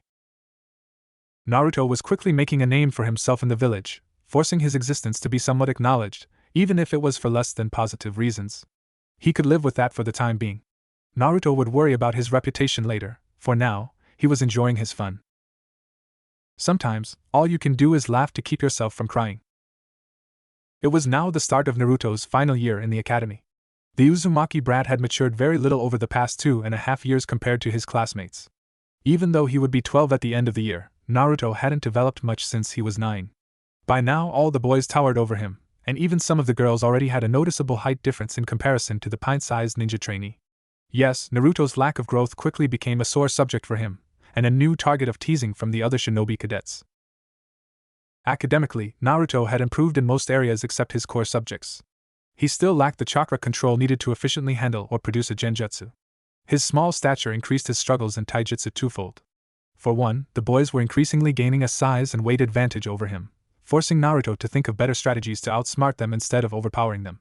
The blonde-haired runt still remembered bitterly giving Inuzuka Kiba a black eye just the other day for calling him Naruchan, and he still didn't know if the jerk was calling him a baby or girly. With the girls, the whisker-faced youth found himself struggling internally with the thought of sparring with them. Thinking of striking any of them made him feel uncomfortable. Naruto had tried to talk to Iruka about it, but the instructor simply explained that he was doing himself and the girls a disservice. Kunoichi took advantage of such weaknesses propagated by misguided men, and Konoha's kunoichi in training needed to learn to handle opponents that were bigger and stronger than themselves. Although Naruto's size and weight made him comparative to most of the kunoichi, he at least outclassed most of them in taijutsu enough to hold on to his pride as a male. Funny enough, the one kunoichi in their class that excelled at taijutsu Naruto vehemently refused to spar, that, of course, being Hinata. As for ninjutsu, Naruto had managed to get most of the basics down to the point he was bored and would pull pranks on Iruka during evaluation exams, usually using variations of his Oiroku no Jutsu. The only academy-based jutsu that still eluded him was the basic Bunshin no Jutsu. Naruto just always seemed to overload it with chakra, at least according to Hinata and Shikamaru when he asked for tips. The thought of the frustrating jutsu put Naruto's stomach in knots thinking about the graduation exam at the end of the year. It seemed at the end of each semester the class would have a graduation exam evaluating the skills they'd learned over the 3 core subjects. Naruto was abhorrent in genjutsu, so the thought of passing that exam seemed laughable in his mind. He doubted he'd grow enough by the end of summer to pass the taijutsu exam. Naruto figured that test would probably be a sparring match like their normal evaluations. His only chance of passing would be to go against someone either around his height, or Shikamaru, at least if the Nara heir was feeling particularly unmotivated that day. No, the fretting Uzumaki's best chance of graduating was the pass with flying colors and ninjutsu. The only problem was he wasn't sure what jutsu they'd be asked to perform during the examination. Naruto knew without a doubt he was screwed if it ended up being the Bunshin no Jutsu. As for his extra lessons to gain reasonable control over his sensor abilities, Naruto had learned to identify several different emotions, and how to ignore or mentally distance himself from the auras emitted by others to the point he could function properly in the classroom. The young sensor had even figured out how to identify unique chakra signatures if he was familiar with the individual, like knowing someone's unique scent. Because of this, Iruka found his skills to be satisfactory, deciding Naruto could ask for further training with whoever ended up being his captain once the academy student was assigned to a genin team. Naruto had been greatly disappointed when his extra lessons came to an end. The lonely boy found the extra time with Iruka after school a weird balance between pleasing and frustrating. Iruka pushed him, challenging the normally unfocused youth. At times, even rewarding Naruto when he made noticeable progress, usually with as much ramen as the growing boy could fill his stomach with at Ichiraku's. Being acknowledged for his efforts and hard work was becoming addictive to Naruto. The energetic blonde probably would have performed better in the regular classroom setting just to earn Iruka's praise, if it weren't Sasuke constantly getting under his skin. Granted, the Uchiha had calmed down somewhat since the incident that occurred almost 4 years ago. Even so, he still took pleasure in showing Naruto up, forcing the younger boy to remain at the bottom of the class. Ever since Naruto made it his goal to try embarrassing or surpassing the older boy in front of the class. However, being the short-sighted klutz he was, Naruto's efforts tended to end up backfiring or earning the ire of Sasuke's ever-growing and ever-aggressive fan base.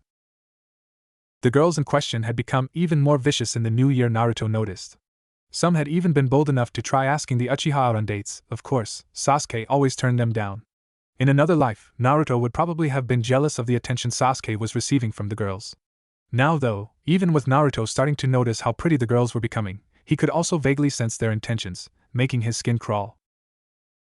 Sure, once they were genin they'd be technically considered adults, but that didn't account for much when half the class hadn't even started puberty yet, himself included. Naruto had asked Iruka about this new feeling he'd sensed. Needless to say, getting the talk from his sensei was eye-opening, embarrassing, and horrifying. On one hand, Naruto learned how effective his Oiroku no Jutsu truly was on the male populace, and considered exploring an alternative variant targeting the female population once he was more experienced. On the other hand, Naruto had become utterly disgusted and resolved to abhor perverts. It was one thing to practice and design a jutsu to be used as a distraction for more powerful opponents. It was quite another to take advantage of or disrespect the sanctity of the kunoichi population. These new revelations had caused an internal struggle within the budding Uzumaki. As his friendship with Hinata grew, Naruto found himself craving her attention more and more, but in a different way than with Iruka. The enamored youth would imagine holding her hand or hugging her, not that he ever acted on these impulses. After an incident where Hinata had fainted, Naruto recalled being completely freaked out, thinking he'd killed the poor girl. It was only through Iruka's reassurances that he managed to calm down. Ever since the confused boy became afraid of engaging in any form of physical contact with his friend. Instead, the soon-to-be preteen found joy trying to show off around the Hyuga heiress. Naruto wanted her to see him as a cool and capable ninja. Granted, most of the time he tried to show off, it usually ended with the rest of the class laughing at him, Iruka-sensei disciplining him, hurting himself, being hurt by someone else, or a combination of all four. Naruto felt the risk was worth it just to see Hinata smile and laugh. The reservedly shy girl rarely showed such honest emotions, unfortunately. However, Hinata couldn't hide her true self from him, even if she wasn't entirely aware of it.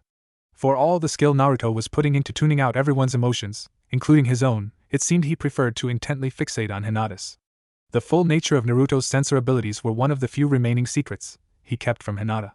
Now mostly out of awkward embarrassment, more than anything else. For instance, it seemed at the start of every new year Hinata would be consistently sullen until she'd catch sight of Naruto. The Hyuga heiress never went into much detail about why she would become depressed every spring.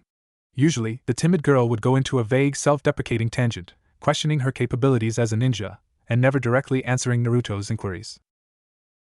It was in these moments Naruto felt his most motivated. It was like, as Iruka would have put it, his will of fire would spark into a roaring inferno.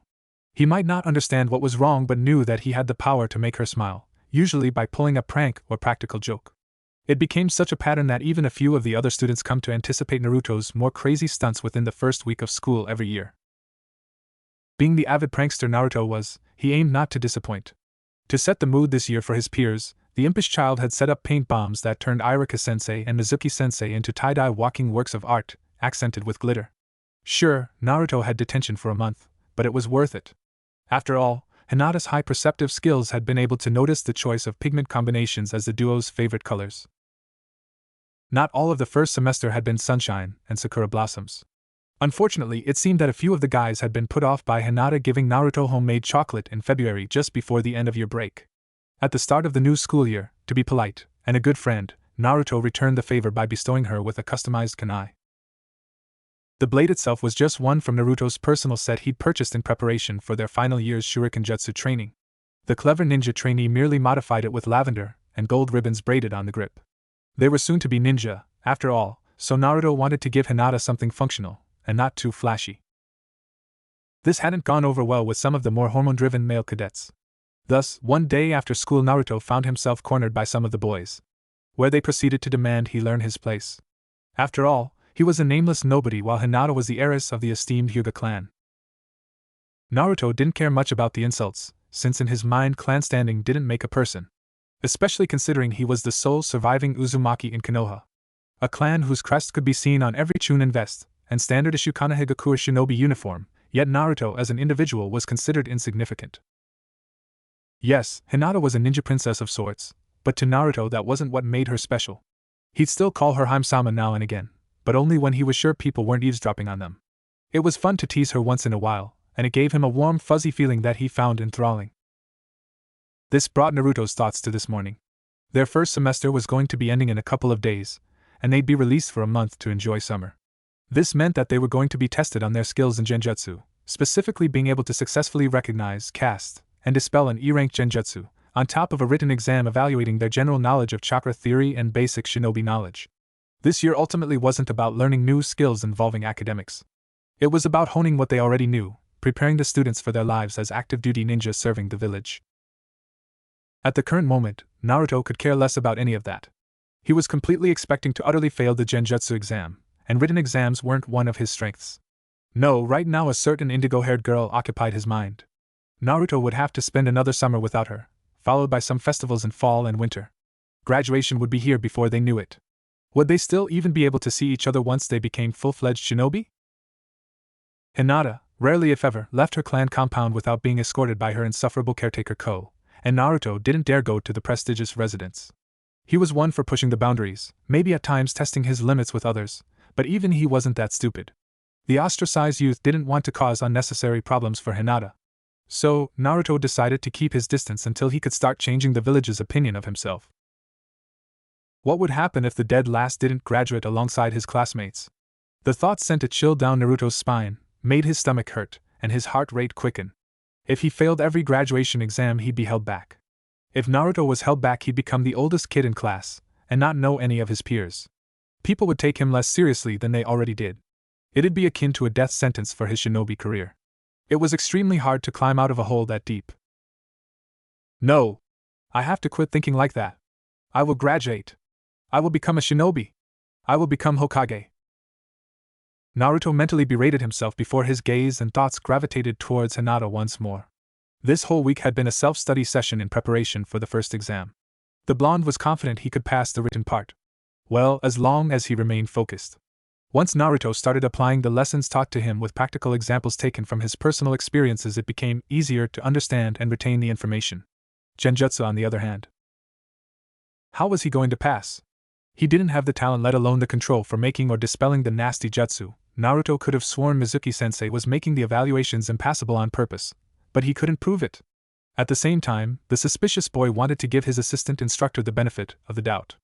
Just because Mizuki-sensei gave off a bad vibe most all the time didn't necessarily mean he was a bad guy per se. The Chunin had after all been friends with Irika-sensei for years. Sure, the ill-felt sensations meant Mizuki-sensei hated Naruto for some reason, but so did 80% of the village. Ayanu, Naruto-kun? Called a hushed but sweet voice. Turning, the once distracted blonde gave Hinata his full attention. Once they locked eyes, she was quick to avert her gaze, fidgeting nervously. It always made Naruto sad and disappointed that she was so timid. Worse, it seemed like her low self-esteem had been increasing with each passing year. He hoped it didn't become a detriment to her career as a kunoichi. Naruto tried to counteract Hinata's lack of self-confidence by showering her with compliments and his best smiles, but sometimes it felt like an uphill battle. What's up, Hinata-chan? I just wanted to let you know that Irika-sensei was releasing us for lunch. I presume you didn't hear him. Also, Ito, I was wondering. Hinata trailed off, looking down, shuffling her feet under the shared space of their desk. Naruto just smiled softly, resting his chin in his hand with his elbow propped against the surface for support. His steady azure gaze patiently studying her. As much as Naruto found her timidness heartbreaking, he also had been progressively finding her nervous tics adorable and endearing. Taking a breath to collect herself, Hinata stilled her nervous body before she continued, Would you like to share my bento with me? I accidentally made too much, she finally mumbled, her cheeks gaining a faint blush. Liar, Naruto thought with a chuckle before deciding to play along with the game. His smile widening into his iconic fox-like grin. Well, that was a silly thing to do to Bayo. Sure, I don't mind helping you eat it, Hinata-chan. After all, we can't waste food. Dada Bayo. Hinata smiled gently, the warmth of her appreciation and happiness washing over Naruto like a summer breeze. He watched Hinata reach into her bag to pull out the cloth-wrapped container that held the handmade lunch. Taking that as his cue, the whisker-faced blonde leisurely stood, heading for the door, the dark-haired girl tailing an unassumingly healthy distance behind. After the fiasco at the start of the semester, the two friends decided to handle their friendship with a bit more care. Naruto personally could care less about what people thought, but Hinata was adamant that she didn't want a shunned orphan to be more troubled than he already was. It had become a fun game, Naruto had to admit, at least after he'd gotten used to it. Hinata would pretend to tail him, and he'd act oblivious of her presence. It kept them safe from judgment, and their friendship free of unnecessary drama. The only person who seemed perceptive of their gambit was Shikamaru, but like with many things, the lackadaisical boy found the whole thing not of his interest. Using the skills they'd been honing in the academy, Naruto and Hinata made their way deftly to the roof to enjoy their shared lunch. Naruto fought back the urge to laugh when Hinata revealed the bento's contents. Every time the girl seemed to make too much food, for some reason there was always onigiri that looked like his face, with tamago for hair and cucumber for goggles. It was really cute if a bit weird. Grabbing one of the quirky morsels, Naruto allowed himself a generous bite. He hummed with excited delight as the flavor danced on his tongue. The elated boy quickly finished off the remnants of his current portion before hurriedly grabbing another of the personalized rice balls to savor. Naruto could never get used to Hinata's bento dishes. Every time he'd been lucky enough to indulge, it seemed like her skills had improved, or she learned something new. Naruto was averse to admit, but Hinata was so far the only one to successfully get him to enjoy raw vegetables. He didn't know what special jutsu she utilized to erase the normally gross bitter flavor, but one of these days he'd get her to reveal her secrets. Man, Hinaheim, you're going to make a hell of a wife one day, the innocent blonde proclaimed with absolute bliss between mouthfuls. In response, Hinata faltered with her actions, her eyes wide and face as red as Naruto's clan badge stitched to his jacket. This, on top of the sudden unrecognizable emotions coursing off of Hinata, caused Naruto to pause and reflect. Shermata, why did I say that? And worse, out loud. She probably thinks I'm being weird. Stupid. Stupid. Stupid. I mean eat well, you know. You're so good at cooking. Dadabayo. You'll also be a badass kunoichi. Naruto rambled awkwardly, trailing off as Hinata's blush deepened into the fringes of the purple danger zone. He could now feel his own face heating up, leaving the duo in uncomfortable silence while they finished their meal. Anyway, we should probably start to head back. I'll go on ahead. See you in class, Hinata-chan. The flustered boy finally exclaimed, quickly getting up to leave. Naruto observed as Hinata nodded in recognition, though her thoughts seemed elsewhere. Sighing, the orange-clad ninja shook his head, silently berating himself as he made his way back to the classroom. Once there, Naruto's large blue eyes locked onto the familiar Naro and Akimichi pair. He smiled cheekily, giving them a friendly wave before heading up to his seat. Naruto, of course, was still on friendly terms with the other boys, but they didn't hang out as much nowadays. This wasn't due to anything bad. Naruto just liked spending as much of his free time at school with Hinata. Shikamaru and Choji never asked, and he wasn't forthcoming. The other two boys were nice, but sometimes Naruto felt like the third wheel with their close friendship. The clan heirs were also starting to take their studies a bit more seriously this year, so it wasn't like they had time to hang out with Naruto anymore anyway. Granted, to an outsider that didn't seem to be the case, however, the Uzumaki wasn't fooled by Shikamaru's aloofness. The usually lethargic youth was more alert during Irika's instruction, even expressing irritation occasionally if Naruto acted up in class. Naruto wished he could sympathize, but in reality, he didn't know what it felt like to have such high expectations set upon oneself. Thinking about it, the whisker-faced youth was more confused as to why Hinata wasn't acting similarly. With the first of the graduation exams coming up, she still made time to talk with him in the mornings and during lunch. Remembering the delicious meal, Naruto pondered how much time Hinata would have to set aside in the mornings, not only to get to school early but also to make a bento big enough for both of them to enjoy during lunch. It was easy for Naruto to get to the academy promptly. He lived within spitting distance of the Hokage compound. Hinata, on the other hand, lived across the village. The more he thought about it, the more guilty Naruto felt. He wished the girl's family wasn't so fiercely protective of their precious heir. If the scorned orphan had been allowed to hang out with Hinata outside of school, he'd have been willing to get up extra early every morning, just so that he could accompany the compassionate girl on the daily trek to the academy, especially if it meant indulging in more of her delicious cooking. One of these days, I'm definitely gonna need to convince Hinata-chan to tell me the secret for making vegetables taste so good. To Bayo,